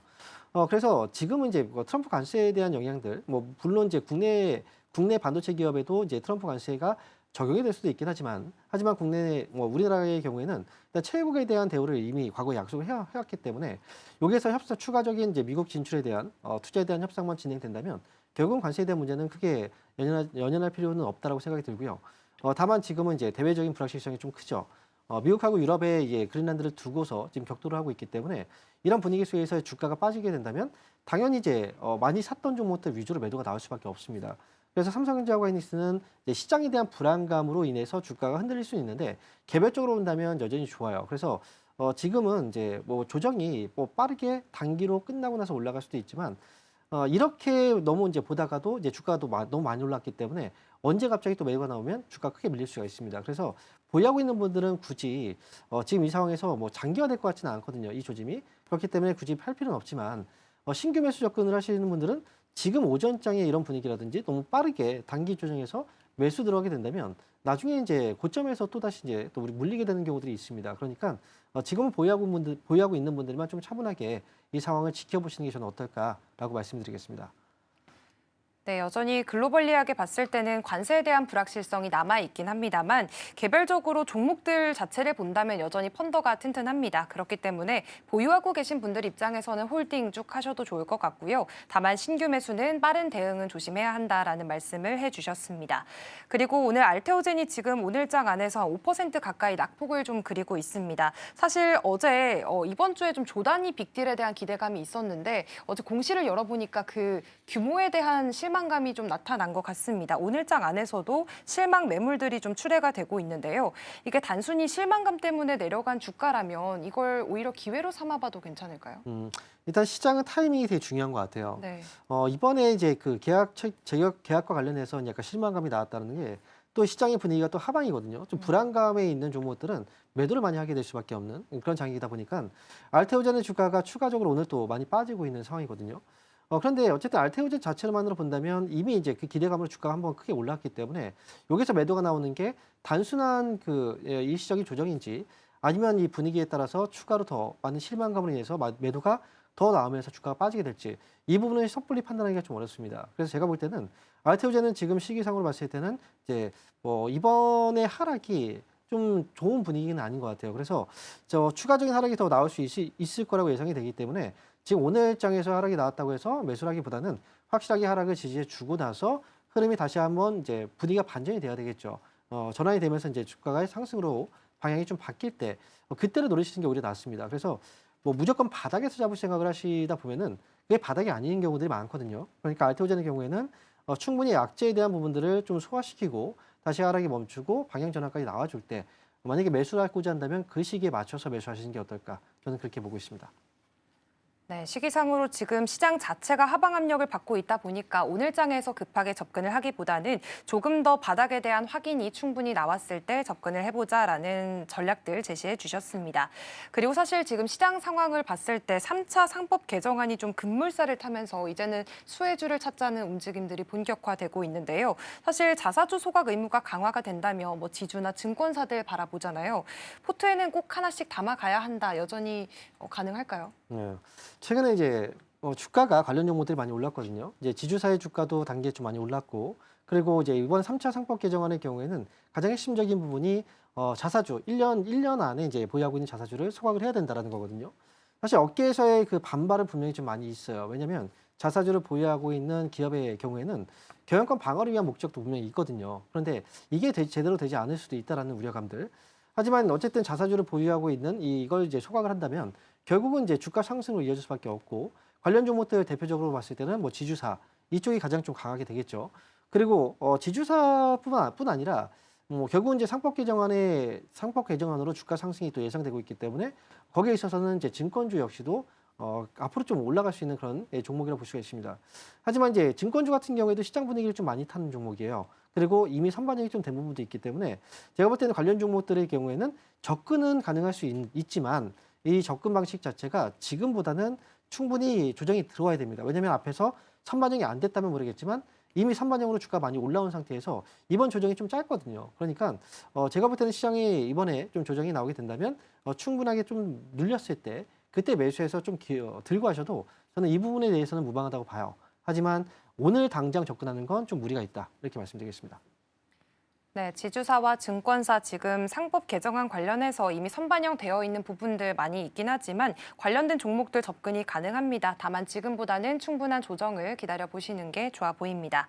그리고 어제에 이어서 오늘도 지금 실리콘2가 좀 강세를 나타내고 있습니다. 한 어제 10%가량 올랐고요. 오늘 추가적으로 5% 상승세 좀 나타내고 있는데 이게 중동 수출이 본격화되면서 매출에 대한 기대감도 있고 지금 K뷰티의 최대 수혜주가 될 것이다라는 증권가 코멘트도 있었습니다. 화장품 쪽으로 이제 실적 시즌이 다가오면 기대를 해봐도 되는 시기라고 보시나요? 일단 화장품주들의 경우에는 지난해 한때 큰 상승이 나왔었거든요. 그리고 지금은 좀 쉬어가고 있던 게 실적에 대한 기대치가 너무 높았기 때문에 그래요. 네. 거기 실적을 잘 충족을 못 시켰기 때문에 그래서 이제 빠졌는데 대부분 주가가 좀 많이 빠진 상태거든요. 근데 실리콘투 같은 경우에는 이제 증권사 쪽에서의 반응도 지금 앞으로 좋아질 거라는 반응들이 있고 그리고 이제 그 과정 안에서 주가가 또 많이 올랐던 종목입니다. 지금 만약에 미국하고 유럽에서의 이런 문제들이 있게 된다면 당연히 차선책들을 찾게 될 거예요. 시장에서의 차선책이라고 본다면 실적에 대한 기대치를 조금 이제 가져볼 수 있고 그다음에 지금 현재 돌아가는 이제 해외 대외적인 부분에서 본다면 아무래도 이제 중국하고 일본에 대한 또 반사이익을 얻을 수 있는 관련 종목들 이쪽을 찾게 될 텐데 그렇다면 충분한 조정이 좀 일어났던 화장품주들에 대해서도 분명 시각적인 변화가 좀 있을 거라고 생각이 들어요. 그래서 화장품주 같은 경우에는 지금 충분히 조정이 나왔기 때문에 아무래도 관심을 좀 가져야 될 시기도 지금 오지 않았나 이렇게 보고 있습니다. 네, 화장품 쪽은 그동안 좀 지지부진한 움직임이 이어졌습니다. 이미 조정이 충분히 나왔다라는 말씀과 함께 좀 눈여겨보셔도 좋을 것 같다라는 이야기 해주셨고요. 사실 또 AI 연결고리가 있는 종목들 안에서 뭐 반도체나 전력기기, 뭐 에너지 쪽으로 다 올랐는데 제일 안 오른 쪽을 살펴보자면 소프트웨어 단이라고 생각이 듭니다. 네이버나 카카오 이런 쪽 사실 지금 순환매 장세가 이어지고 있는 쪽에서 이쪽 먼저 접근해보는 전략들도 유효한가요? 일단 AI 관련주들이 움직일 때 처음에 이제 그 오픈 AI, 챗GPT 쪽으로 소프트웨어주들이 움직였거든요. 근데 그 다음에 이제 경쟁이 심화되다 보니까 결국은 이제 반도체 쪽이라든지 하드웨어 쪽을 찾게 됐어요. 근데 트렌드를 본다면 지금은 이제 또다시 새롭게 AI와 접목돼서 새롭게 확장시켜 나갈 수 있는 그런 업종들이 지금 움직임이 나오고 있거든요. 예를 들어서 로봇주들이 이제 그 부분에 있다라고 생각을 하시면 될 것 같아요. 그래서 이 트렌드 자체가 과거를 회귀하기보다는 앞으로 새로운 업종으로 이제 뻗어나가는 그런 이제 분위기다 보니까 로봇의 이제 현재 하드웨어 쪽에서 소프트웨어 쪽으로 가기보다는 새롭게 접목돼서 갈 수 있는 분야가 앞으로 또 움직이지 않을까 생각이 들기 때문에 소프트웨어 관련주들에 대해서는 뭐 지금 관심을 갖는다는 건 제가 볼 때는 트렌드에 좀 멀어질 수도 있기 때문에 이 부분은 좀 주의가 필요하지 않나 개인적으로 그렇게 보고 있습니다. 네, AI 쪽에서 그동안 소외주를 찾아서 뭐 소프트웨어 쪽을 보자라는 의견들도 좀 많이 있었는데요. 이 부분에 대해서는 조금은 주의가 필요하다라는 말씀까지 해주셨습니다. 현재 코스피 같은 경우에는 낙폭을 좀 축소하면서 0.5%가량의 하락세 보여주고 있고요. 코스닥도 1.5%로 조금 낙폭이 줄어든 모습들 확인이 되고 있습니다. 다만 외국인이 지금 코스닥 쪽에서는 다시 한 번 더 마이너스권으로 좀 전환한 모습들 확인이 되고 있으니까요. 오후장까지의 움직임 확인해 보실 필요가 있어 보입니다. 오늘 스탁포인트는 여기서 마무리하도록 하겠습니다. SCTV 황민혁 전문가와 함께했습니다. 고맙습니다. 감사합니다.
네, 계속해서 캐스팅콜로 이어가 보도록 하겠습니다. 오늘 도움 말씀에는 와이즈 경제연구소 차영주 소장 자리해 주셨습니다. 소장님 어서 오세요. 안녕하십니까? 네, 오늘 미국 시장이 좀 내려가지고 오늘 어떻게 개장할까 걱정했는데 사실상 뭐 생각보다는 좀 덜 빠지고 있다라고 봐야 되지 않을까 싶습니다. 물론 코스닥은 1% 넘게 좀 밀리고 있긴 한데요. 코스피가 0.71% 약보합 정도 지키고 있습니다. 아침에는 외국인 투자자가 현물에서 좀 들어오나 싶었는데 기관 쪽에서는 좀 매도로 돌아선 것으로 확인이 좀 되고 있고요. 선물 쪽은 아직까지는 한 900계약 정도 매수로 확인이 좀 되고 있습니다. 이 정도면 잘 버티는 거예요? 근데 이제 우리가 최근에 시장을 놓고 보면 전략 후강인 경우가 많았습니다. 그쵸. 그러니까 아침에 좀 조정을 받고 그다음에 좀 시장이 오후에 좀 땡기는 오후에 좀 떨어지는 전략 전강 전략 후양. 후강 그러니까 이제 아침에 좀 조정을 받고 네. 오후에 좀 땡기는 그런 모습들이 좀 보여지긴 했어요. 근데 지금 오늘은 그와 반대죠. 아침에 생각보다 좀 강합니다. 그리고 물론 이제 뭐 이게 뭐 강하냐라고 할 수 있긴 하겠습니다만 미국 장이 빠지고 그다음에 미국 장이 쉬어지는 동안에 유럽 장이 이틀 네. 연속 빠진 거에 비하면 맞아요. 생각보다 강하다라는 거죠. 조금 전에 이제 방송하신 황민혁 전문가님도 그런 말씀을 하셨는데 저도 생각이 동일합니다. 오히려 이게 황민혁 전문가님도 이제 주시장에 오래 있었고 저도 오래 있다 보니까 느낌이 조금 쎄하다라는 표현이 적절할 것 같아요. 진짜요? 예, 그러니까 이제 앞서 언급드렸다시피 아침엔 약하고 오후에 땡겨야 되는데 너무 서둘러서 아침에 막 지금 이렇게 그 땡기는 것이 별로 그렇게 뭐 달가워 보이지는 않는다라고 말씀드릴 수가 있겠습니다. 조정을 받을 땐 받아야 되는 거죠. 우리가 힘들면 쉬어가야 되는데 억지로 힘들지 않다라고 표현하는 것 자체가 나중에 결국 무리수를 두게 되는 그런 부분들 아니겠습니까? 근데 한편으로 놓고 보면 삼성전자와 SK 하이닉스를 제외하고 나면 빠르게 좀 식어가는 부분들이 좀 있죠. 밑거리를 좀 달긴 한 부분들도 있긴 하겠습니다만 전반적으로 놓고 보면 별로 이렇게 올라치는 그런 부분들이 좀 약하다라고 좀 말씀드릴 수 있겠습니다. 특히 이제 많은 종목들, 상승 종목보다는 하락 종목 수가 더 많다라는 것들이 시장의 약세를 좀 나타낼 수 있는 그러한 부분들이다라고 좀 말씀드릴 수가 있는 상황이기 때문에 지금 상태에서는 야 이거 버티고 있다, 강하다. 전략 후강이었었기 때문에 아침부터 강하면 오후도 강할 수 있다라고 좀 따라가는 것보다는 저는 오히려 지금부터는 좀 냉정한 말씀을 좀 드리고 싶어요. 오히려 지금 올라올 때마다 물량을 조금씩 줄여놓고 네. 그리고 한 3분의 1 정도는 줄여놓고 다음 장을 대기하는 것이 좋지 않을까. 지금 최근에 우리 시장만 나홀로 올랐어요. 나홀로 올랐기 때문에 이렇게 나홀로 올라간다는 것은 별로 그렇게 긍정적으로 보이지는 않습니다. 아까 전량 매도도 아니고 다 파는 것도 아니고 3분의 1 정도는 현금을 마련하는 것이 좋겠다. 그러면 뭐 이렇게 지금 시청자 여러분들은 궁금할 겁니다. 올라간 걸 팔까요? 덜 올라간 걸 팔까요? 적절하게 둘 다 맞습니다. 많이 단기간에 올라온 것들, 단기간에 많이 올라온 것들이라면 네. 그것을 선택하고 뭐 꾸준히 올라가는 삼성전자 하이닉스는 파시라는 얘기는 아닙니다. 하지만 단기간에 급등했던 종목들에 대해서는 조금 조심해야 되겠고 그다음에 여전히 안 올라가는 것들, 이 기회에 여전히 안 올라가는 것들도 한번 같이 검토해 보셔야 되지 않을까. 두 가지로 좀 말씀드리도록 하겠습니다. 네, 어느 정도는 포트에 현금을 좀 마련해야 된다. 그러니까 조정이 좀 어느 정도는 들어가야 되는 구간이겠다라는 생각도 듭니다. 오늘 일정이 또 중요한 게 저녁 시간에 좀 있죠. 7시 30분에는 젠슨 왕 CEO 있고 10시 한 30분 정도 되면 트럼프 대통령 연설이 있는 상황이라서 마침 또 22일에는 EU에서 긴급 회의를 하겠다라고 이야기를 했습니다. 그러니까 21일 트럼프 대통령이 어떤 이야기를 하는지에 따라서 22일 되면 EU 쪽에서도 이에 대한 내용들을 검토하고 대화를 하겠다라는 부분으로 좀 해석을 할 수 있어서 일단은 불확실성이 좀 며칠 남아 있는 상황인 것 같아요. 그래서 지금 포트에 어느 정도 현금 담아둬야 된다, 차익해야 된다라고 말씀을 좀 주셨는데 그렇게 보면 코스피나 코스닥 같은 경우에는 어느 정도 기간 조정에 대한 염두를 우리가 좀 해야 되는 거예요? 그렇죠. 우리가 이제 1월 달에 지수가 지금 몇 프로 올랐냐면 어제 기준으로 놓고 보면 대략 한 15% 이상 올랐습니다. 한 17, 8% 정도 오른 상태죠. 어마무시하게 올랐습니다. 이제 이 5천을 목전에 두고 네. 조금 약간 조정을 이틀 그쵸. 동안 받고 있는 부분들이다라고 좀 말씀드릴 수 있겠는데 우리가 작년에 76% 올랐어요. 우리 지수가 거기에 76% 올라간 거에 오늘 한 15% 올라간 거니까 거의 2배 가까이 올라갔다라고 봐야 되겠죠. 복리니까. 네. 그렇게 봐야 되는 부분들이기 때문에 단기간에 많이 올랐던 것은 사실이다라고 좀 말씀드릴 수 있겠습니다. 그리고 우리가 지금 1월 달에 올라가는 것이 이게 단순하게 올해 영업이익이 많이 늘어난다 뭐 이런 부분들도 있긴 하겠습니다만 그 기대치에 따른 1월 효과가 나타난다라고 저는 보는 거거든요. 우리가 이제 크리스마스 때는 산타랠리를 얘기를 했었습니다만 1월 달에는 보통 이제 1월 효과가 나타나는 경우가 많습니다. 지금 이제 그런 것들을 여러분들이 목도하고 계시다라고 말씀드릴 수 있겠는데 그러면 1월 효과 이후의 지수는 어떠냐라는 궁금증을 당연히 갖게 네. 되겠죠. 벌써 이제 20일이 넘어갔습니다. 좀 있으면 이제 월급 받고요. 또 그러면 이제 연말정산하고 보면 바로 이제 또 설 명절대로 이제 마음이 그렇죠. 또 바빠지는 거 아니겠습니까? 근데 1월 효과가 나타났을 때는 우리가 2, 3월은 좀 쉬어갔어요. 1월 효과가 나타났을 때는 1월 달에 워낙 많이 땡겼기 때문에 단기간에 2, 3월이 쉬어갔다라는 것을 여러분 생각하시고 2, 3월이 쉬어가고 그러면 3월 말이나 4월부터 올라간다라는 얘기냐?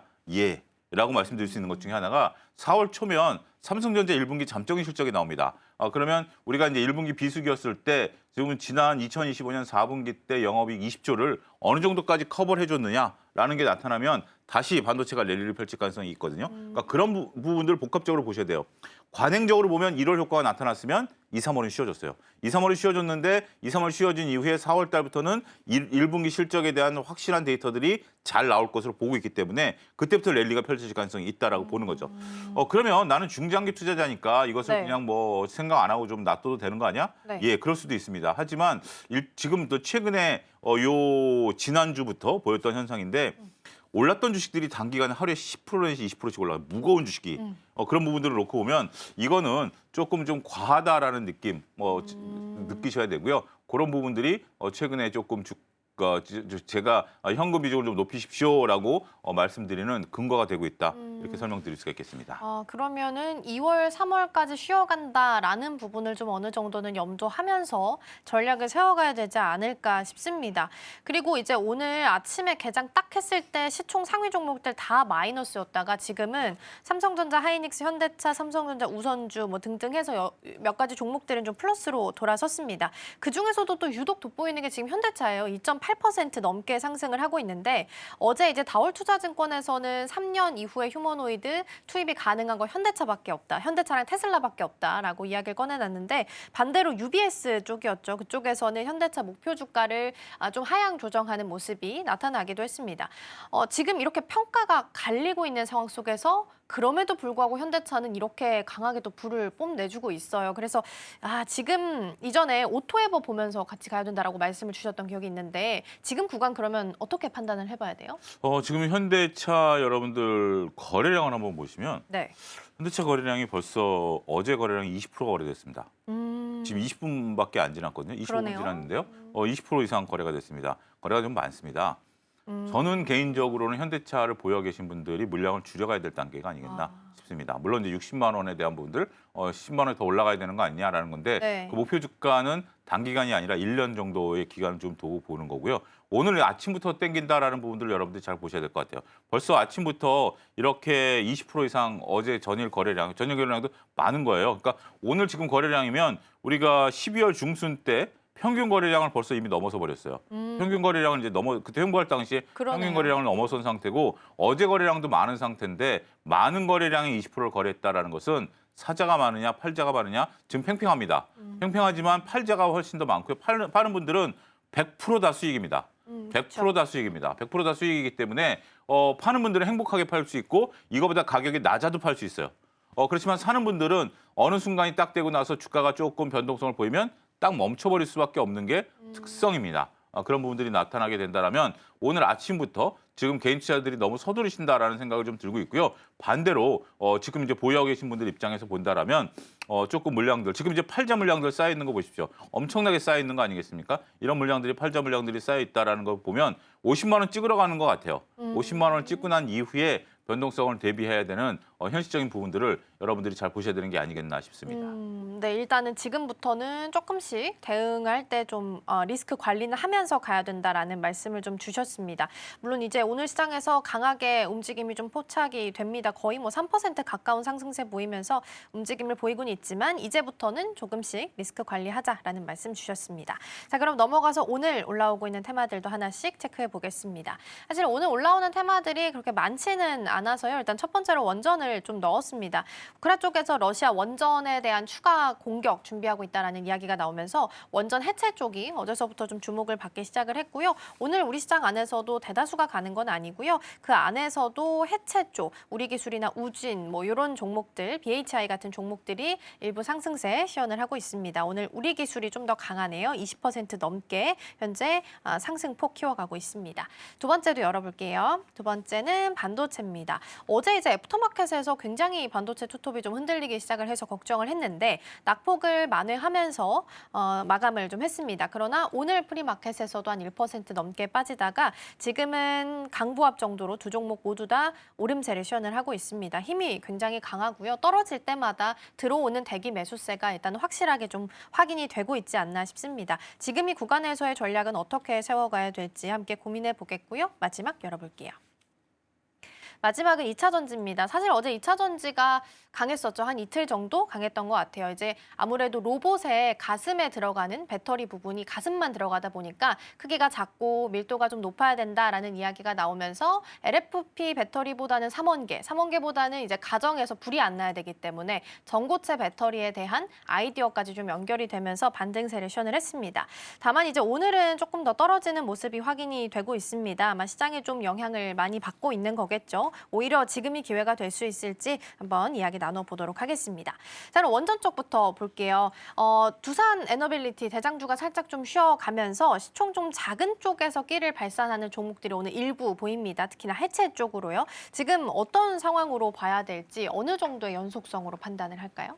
일단 원전 같은 경우는 이렇게 좀 물량이 좀 퍼진다라는 것을 보면 일단 두에빌 같은 경우가 현재 지금 이제 움직이고 있는 부분들, 두에빌 좀 조정을 좀 받고 있고 네. 오늘은 작은 쪽에 있는 종목들이 좀 움직이고 있는 부분들이 있는 것들도 있긴 하겠습니다. 그런데 원전 같은 경우 최근에 좀 단기간에 좀 급등했던 부분들도 있고 라는 부분들 지금 이제 테마로 좀 움직이는 부분들이 일부 존재하고 있는 것도 사실입니다. 따라서 원전주 같은 경우는 저는 지속적으로 말씀드리지만 이벤트 드리븐 전략을 말씀을 좀 드렸고 이렇게 최근에 올라왔을 때 정도는 좀 가능하지만 오늘 같은 경우 많은 원전주들이 좀 쉬어가는 부분들이 있어요. 그렇기 때문에 작은 주식이 움직인다라는 그렇죠. 거고 작은 주식이 움직인다라는 것은 현재 본주들이 못 움직이기 때문에 움직인다라는 부분들이 있습니다. 오늘 한국전력이 지금 현재 아침부터 강하게 지금 한 2%대 상승 흐름을 보여주고 있는데 68,000원을 뚫어오지 못하면 한전도 오늘 지금 거래량이 어제 거래량이 아니라 평상시 거래량을 오늘 다 네, 해버렸어요. 상당히 조금 규치가 주목되는 종목 중에 하나인데 오늘 현대차와 한국전력이 저는 굉장히 중요하다라고 봅니다. 현대차 같은 경우는 이제 자동차와 로봇에 대한 바로미터고요. 한전이 오늘 만약에 원전에 대한 바로미터가 될 것으로 보고 있기 때문에 지금 현재 한전이 살아 있기 때문에 우리가 뭐 보성 파워텍이라든지 우진이라든지 뭐 이런 쪽들이 좀 움직이고 있는 거죠. 근데 한전이 만약 밀리게 되면 다 같이 밀려버릴 수도 있습니다. 그런 부분들을 놓고 보고 원전주들에 대해서는 조금 보자. 오늘 두에빌 같은 경우도 지금 낙폭을 물론 키워가고 있지는 않습니다만 아직까지는 정중동 상태죠. 이런 것들을 좀 바라보고 있는 그런 부분들이 있다라고 보면 조금은 지금은 약간의 조금 거리두기를 좀 하자. 원전주 최근에 많이 올랐잖아요. 근데 원전주들을 볼 때 여러분들 복합적으로 보셔야 돼요. 오늘 현대건설이라든지 이런 것들도 조금 약간의 정중동 상태 아니겠습니까? 현대건설도 원전주 중에서 이제 대우건설도 원전주였고요. 이런 것들이 지금 움직이고 있는 상황이지만 이 역시 지금 이제 직전 고점을 못 들어주고 있는 상황이기 그렇죠. 때문에 맞아요. 저는 오전에 너무 서두르실 필요 없다라고 봐요. 지금 종목들이 다 오전에 다 강합니다. 다 강한데 직전 고점을 못 들어주고 있고 거래가 너무 많아요. 거래가 좀 많다라는 것은 우리가 오늘 상당히 오후의 변동성이 과연 어떻게 나올 것인가 저는 그 부분에 대한 걱정이 조금 더 있는 건 물론 이제 제가 지레 겁을 먹는 거일 수도 있긴 하겠습니다. 하지만 지금 뭐 주변 증시가 글로벌 증시가 좋지 않은 상태에서 나 홀로 혼자 증시가 올라간다라는 것은 네. 결코 쉬운 일은 아니다라는 점도 잘 보셔야 된다라고 말씀드릴 수 있겠고 외국인들이 지금 현 선물을 사고 있는데 무슨 소리냐라고 이제 대답할 수가 있겠죠. 선물을 사다 보니까 기관들도 따라 들어오는 부분들도 있는 거고요. 물론 이제 그렇게 볼 수도 있긴 하겠습니다만 이거는 어제 주문이 들어와 있는 거고요. 그러니까 이제 어제가 아니라 뉴욕 지가시였으니까 그저께 주문이 좀 들어와 있었던 부분들이 소진이 되는 거고요. 진짜 외국인들의 수급은 내일에 들어와 있는 것들이 달려 있다 이렇게 좀 봐야 될 것 같습니다. 네, 원전은 한국전력이 그리고 현대차는 자동차 로봇에 있어서 바로미터 역할을 해주겠다라는 말씀을 좀 주셨습니다. 현대차가 근데 이 와중에 계속 50만 원 터치가 오르락내리락 좀 하고 있네요. 50만 원 선에서 지금 터치 나오고 다시 49만 원 선까지 내려와 있습니다. 다만 이렇게 오름세를 시연을 하지만 리스크 관리는 꼭 하면서 가야 된다라는 말씀 좀 추가적으로 드려보겠고요. 근데 원전이 대세라는 건 사실 부정할 수는 없는 사실인 것 같기는 합니다. 그래서 전략들 좀 챙겨서 먼저 살펴봤고요. 반도체로 넘어가 보겠습니다. 일단 삼성전자도 그렇고 SK하이닉스도 그렇고 일단 대기 매수세가 진짜 확실하게 있는 것 같습니다. 떨어지면 반드시 또 돌려 올리는 움직임이 지금 우리 시장에서도 개장 초반에서도 나타나고 있는데요. 어쨌든 그 심리적 저항성이라고 봐야 될까요? 삼성전자는 그게 15만 원 같거든요.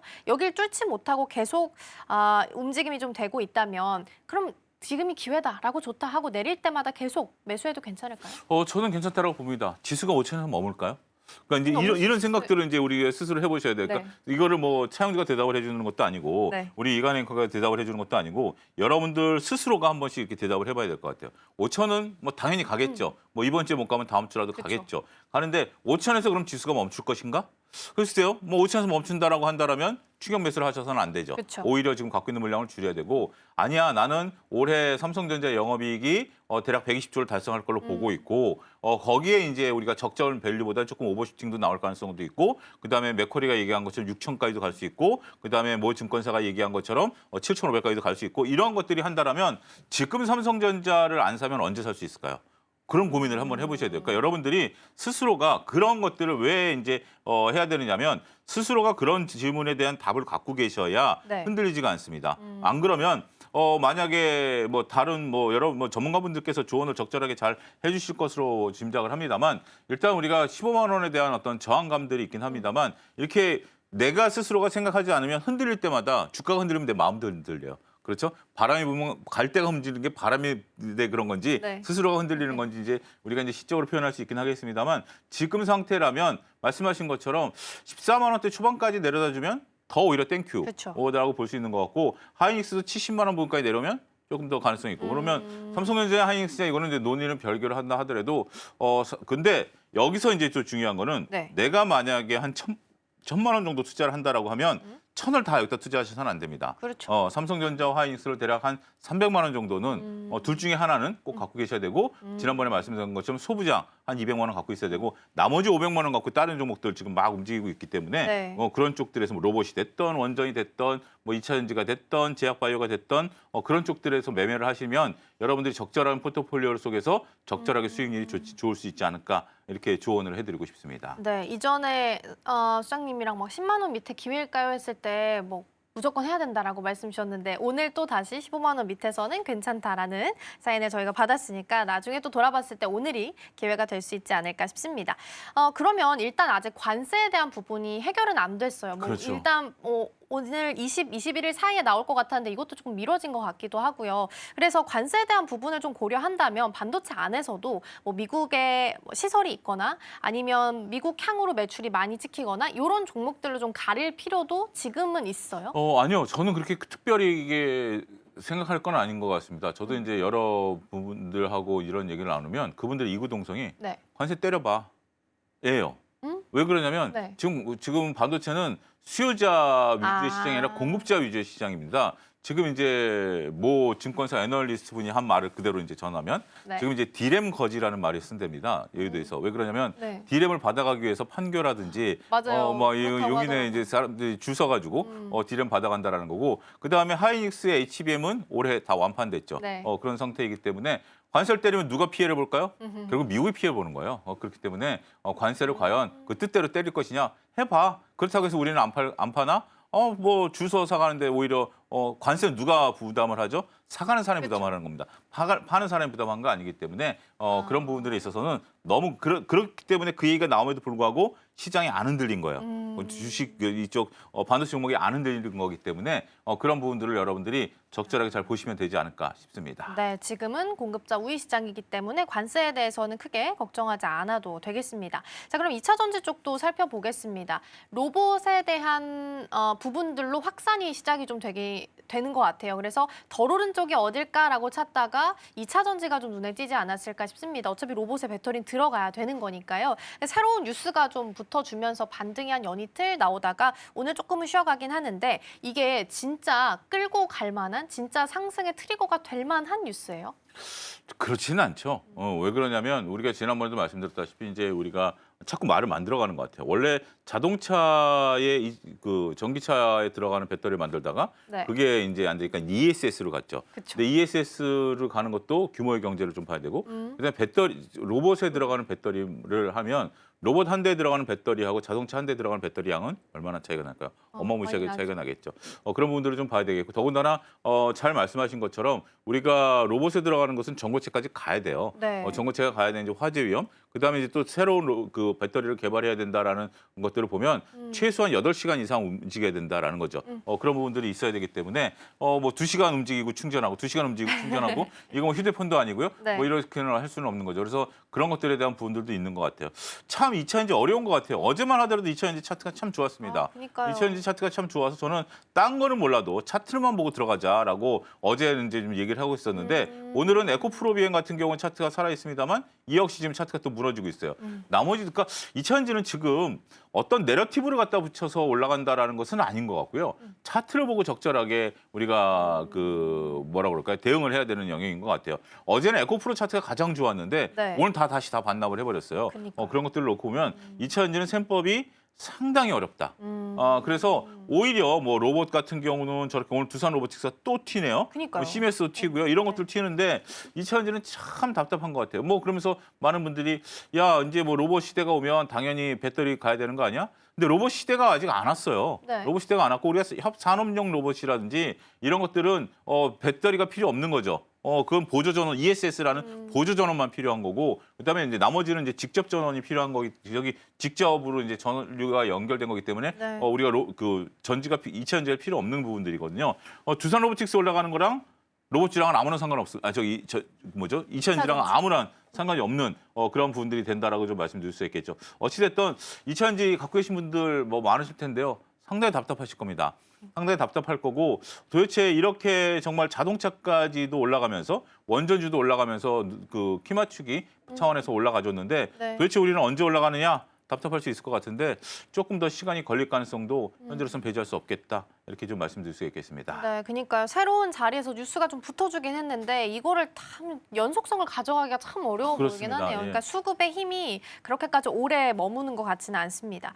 오늘은 AS를 좀 해볼 텐데 지난주에 주셨던 고영을 좀 볼까 합니다. 고영이 사실 이 정도면 저는 시장 대비 좀 잘 버티고 있다라고 볼 수 예. 있을 것 같거든요. 5일선도 잘 타고 있고요. 그래서 이 종목은 앞으로 전략 어떻게 좀 챙겨가 보면 좋을까요? 지난주 말씀드린 이후에 한번 슈팅이 나왔죠. 나왔죠. 예, 한번 슈팅이 좀 나왔습니다만 꾸준히 보셔도 될 것 같아요. 지금 로봇주들에 대한 분들 어제 이제 외국인과 기관들이 좀 팔면서 네네. 많은 분들이 좀 걱정하는 부분들이 좀 있고 맞아요. 변동성들이 나타나는 부분들도 있습니다만 어차피 우리가 뭐 이제 반도체 검사 장비, 그다음에 이제 의료용 로봇 이런 부분에 대한 이제 두 가지 포인트가 있다라는 측면에 있어서 보면 네. 우리가 고용에 대해서는 지금 우려할 바는 없다. 더군다나 이런 것들은 조금 중기적으로 끌고 가는 것들이 중기적으로. 좋은 전략이 될 가능성이 있겠다. 이렇게 정리하도록 하겠습니다. 네.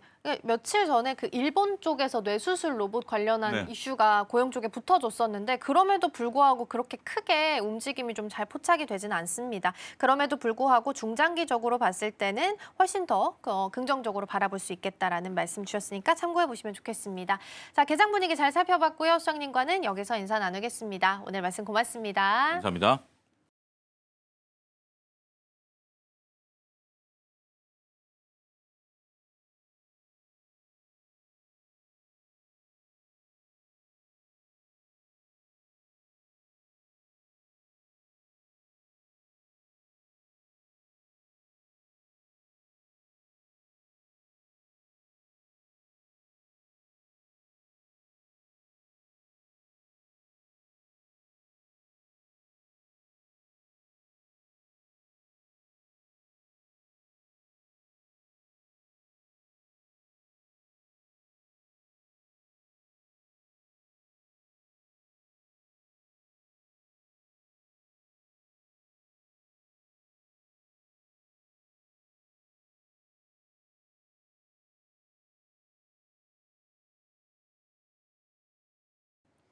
네, 이 시각 시황센터입니다. 우선 간밤 뉴욕 증시는 3대 지수 하락으로 마감했습니다.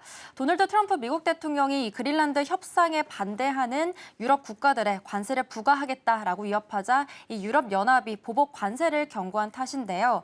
이런 그린란드 사태와 더불어서 또 일본의 재정 악화 논란 등으로 인해서 테크들 중심으로 하방 압력이 가해지던 하루였습니다.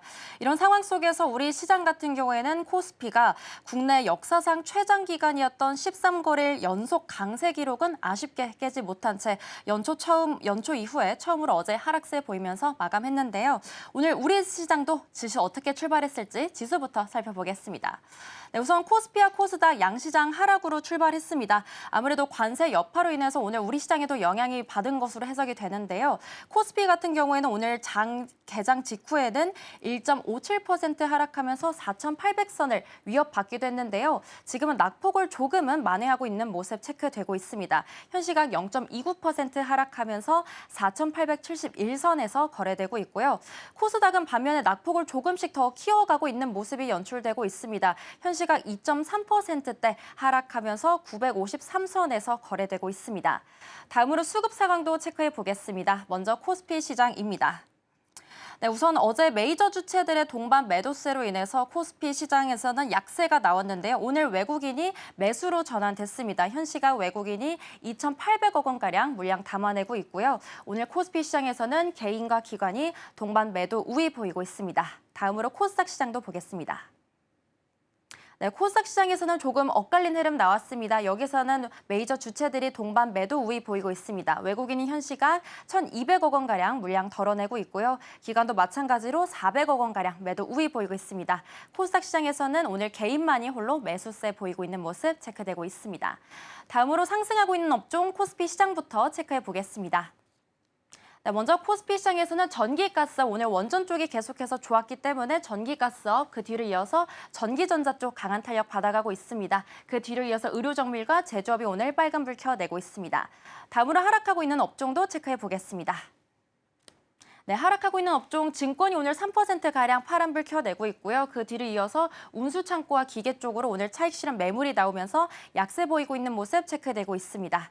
다음으로 코스닥 시장도 함께 볼까요? 네, 코스닥 시장에서는 기계 장비만이 현 시각 빨간불 켜내고 있습니다. 0.3%가량 상승세 보이고 있습니다. 하락한 업종도 이어서 체크해 보겠습니다.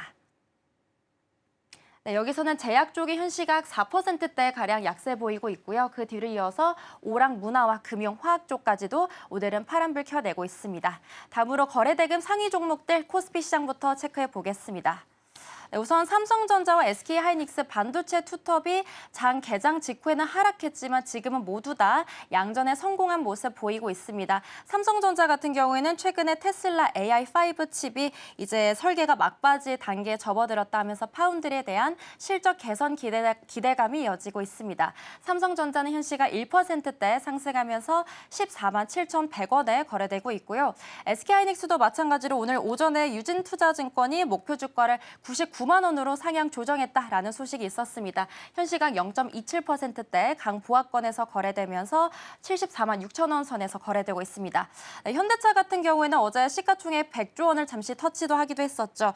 아무래도 계속해서 2차 전지 업황 부진으로 LG그룹이 잠시 부진한 사이에 로봇 밸류체인 쪽으로 급등했던 현대차가 시가총액 3위 자리까지 차지한 모습 확인됐습니다. KB증권에서는 목표 주가가 오늘 80만 원까지로 또 상향 조정된 모습 나왔습니다. 현대차 오늘 4%대 강세 보이면서 49만 8,500원에 거래되고 있습니다. 네, 오늘 한국전력 어제 16%대 상승했는데 오늘도 추가 상승분 받아가고 있습니다. 한미 원자력 협력 대표의 미국 방문 소식과 또 발전 자회사 통합 논의 등이 거론되면서 계속해서 상승 탄력 받아가고 있습니다. 한국전력 현 시각 3% 가까이 상승하면서 67,300원에 거래되고 있고요. 두산 에너빌리티는 오늘 잠시 숨을 고르는 모습 보이고 있습니다. 현 시각 3%대 약세 보이고 있습니다. 다음으로 코스닥 거래대금 상위 종목도 체크해 보겠습니다. 네, 오늘 코스닥 시장에서도 원전 쪽과 로봇 쪽이 굉장히 좋습니다. 우선 휴림 로봇과 유로메카를 묶어서 좀 봐보겠습니다. 현대차 열풍에 계속해서 로봇주 테마가 재부상하면서 이 로봇 쪽에서도 중소형주 쪽으로도 계속해서 온기가 전해지고 있습니다. 투자 경고 종목 지정 이후에 40% 이상 급등하면서 어제 하루 매매가 또 정지되기도 했었죠. 다시 거래가 재개되면서 휴림 로봇과 유로메카 모두 강한 급등세 보이고 있습니다. 17%대 23%대 강한 빨간불 켜내고 있는 모습 체크되고 있고요. 보성 파워텍과 우리기술 원전 쪽 코스닥 시장에서도 굉장히 좋습니다. 둘 다 어제 상한가를 달성하기도 했는데요. 앞서 말씀드린 대로 이 정부의 원전 확대 의지와 함께 또 한미 원자력 협력 조기 협상 소식이 전해지면서 강력한 매수세가 유입되기도 했습니다. 또 여기에 이재명 대통령이 원자력 발전을 필요로 한다는 국민 여론 의견을 최대한 수렴하겠다라는 발언들이 계속 나오면서 국내 원전주들이 강세 보이고 있는데요. 원전 산업 추진에 따른 수혜 기대감이 반영되고 있습니다. 현시가 보성 파워텍이 15%대 강세 보이고 있고요. 우리기술은 19%대 마찬가지로 빨간불 켜내고 있습니다. 반면에 알테오젠이 혼자 파란불 켜내고 있습니다. 어제 GSK 자회사의 이 4,200원 규모의 피아 주사제 기술 수출 소식이 있었지만요. 예상보다 작은 규모의 시장에서는 약간의 실망 매물이 출회된 모습이 나오고 있습니다. 알테오젠이 오늘 14%대 큰 낙폭을 보이면서 41만 원 선에 거래되고 있습니다. 다음으로 코스피 시가총액 상위 종목들 움직임도 체크해 보겠습니다. 네, 오늘 전반적으로 혼조 양상 보이고 있습니다. 삼성전자와 SK하이닉스가 양전에 성공한 데 이어서 현대차도 마찬가지로 현재 3%대 강한 빨간불 켜내고 있고요. 삼성전자 우선주까지도 오늘 강하게 빨간 탄력, 상승 탄력 받아가고 있습니다. 오늘은 제약 쪽과 또 방산 그리고 조선 쪽이 좀 쉬어가는 흐름 나오고 있는데요. 하나 에어로스페이스 같은 경우는 2% 가까이 그리고 HD현대중공업은 3%대 파란불 켜내고 있습니다. 네, 현대차와 달리 기아도 마찬가지로 2%대 빨간불 켜내고 있는 모습 체크되고 있고요. LG에너지솔루션 2차전지 쪽도 오늘은 2%대 가량 약세 보이고 있는 모습 체크되고 있습니다. 코스닥도 넘어가서 체크해 보겠습니다. 네, 코스닥은 오늘 전반적으로 약세인 종목들이 조금 더 많습니다. 알테오젠이 앞서 말씀드린 대로 현시가 14%대 큰 낙폭 그리고 있고요. 에코프로비움과 에코프로 그룹주는 조금 다른 모습 보이고 있습니다. 에코프로비움이 0.25% 그리고 에코프로는 2%대 가량 약세 보이고 있습니다. 나머지 바이오주 쪽들도 오늘은 조금은 쉬어가는 모습들 체크되고 있습니다. 네, 지금까지 시황센터에서 전해드렸습니다. 네, 오늘 우리 시장은 좀 약하게 출발하면서 움직임 포착이 되고 있습니다. 오늘 저녁부터 해서 중요한 이벤트가 많죠. 7시 30분 우리 시간으로 젠슨왕 CEO 연설 있고요. 우리 시간으로 10시 반에는 트럼프 대통령의 연설이 있습니다. 그리고 잠시 후 10시부터는 이재명 대통령의 신년 기자 간담회도 있습니다. 1시간 30분가량 진행될 예정이라고 하고요. 아마 이 자리에서 나오는 내용들이 또 오후장에 증시에 영향을 미칠 수 있으니까요. 잠시 후에 나오는 내용들 함께 체크해 보시면 좋겠습니다. 저희가 방송 중에 제공해드린 정보는 투자 판단을 위한 조언일 뿐 해당 종목의 가치와 수익률은 보장하지 않습니다. 저희는 내일 더 다양한 소식 준비해서 돌아오겠습니다. 시청해주신 여러분 고맙습니다.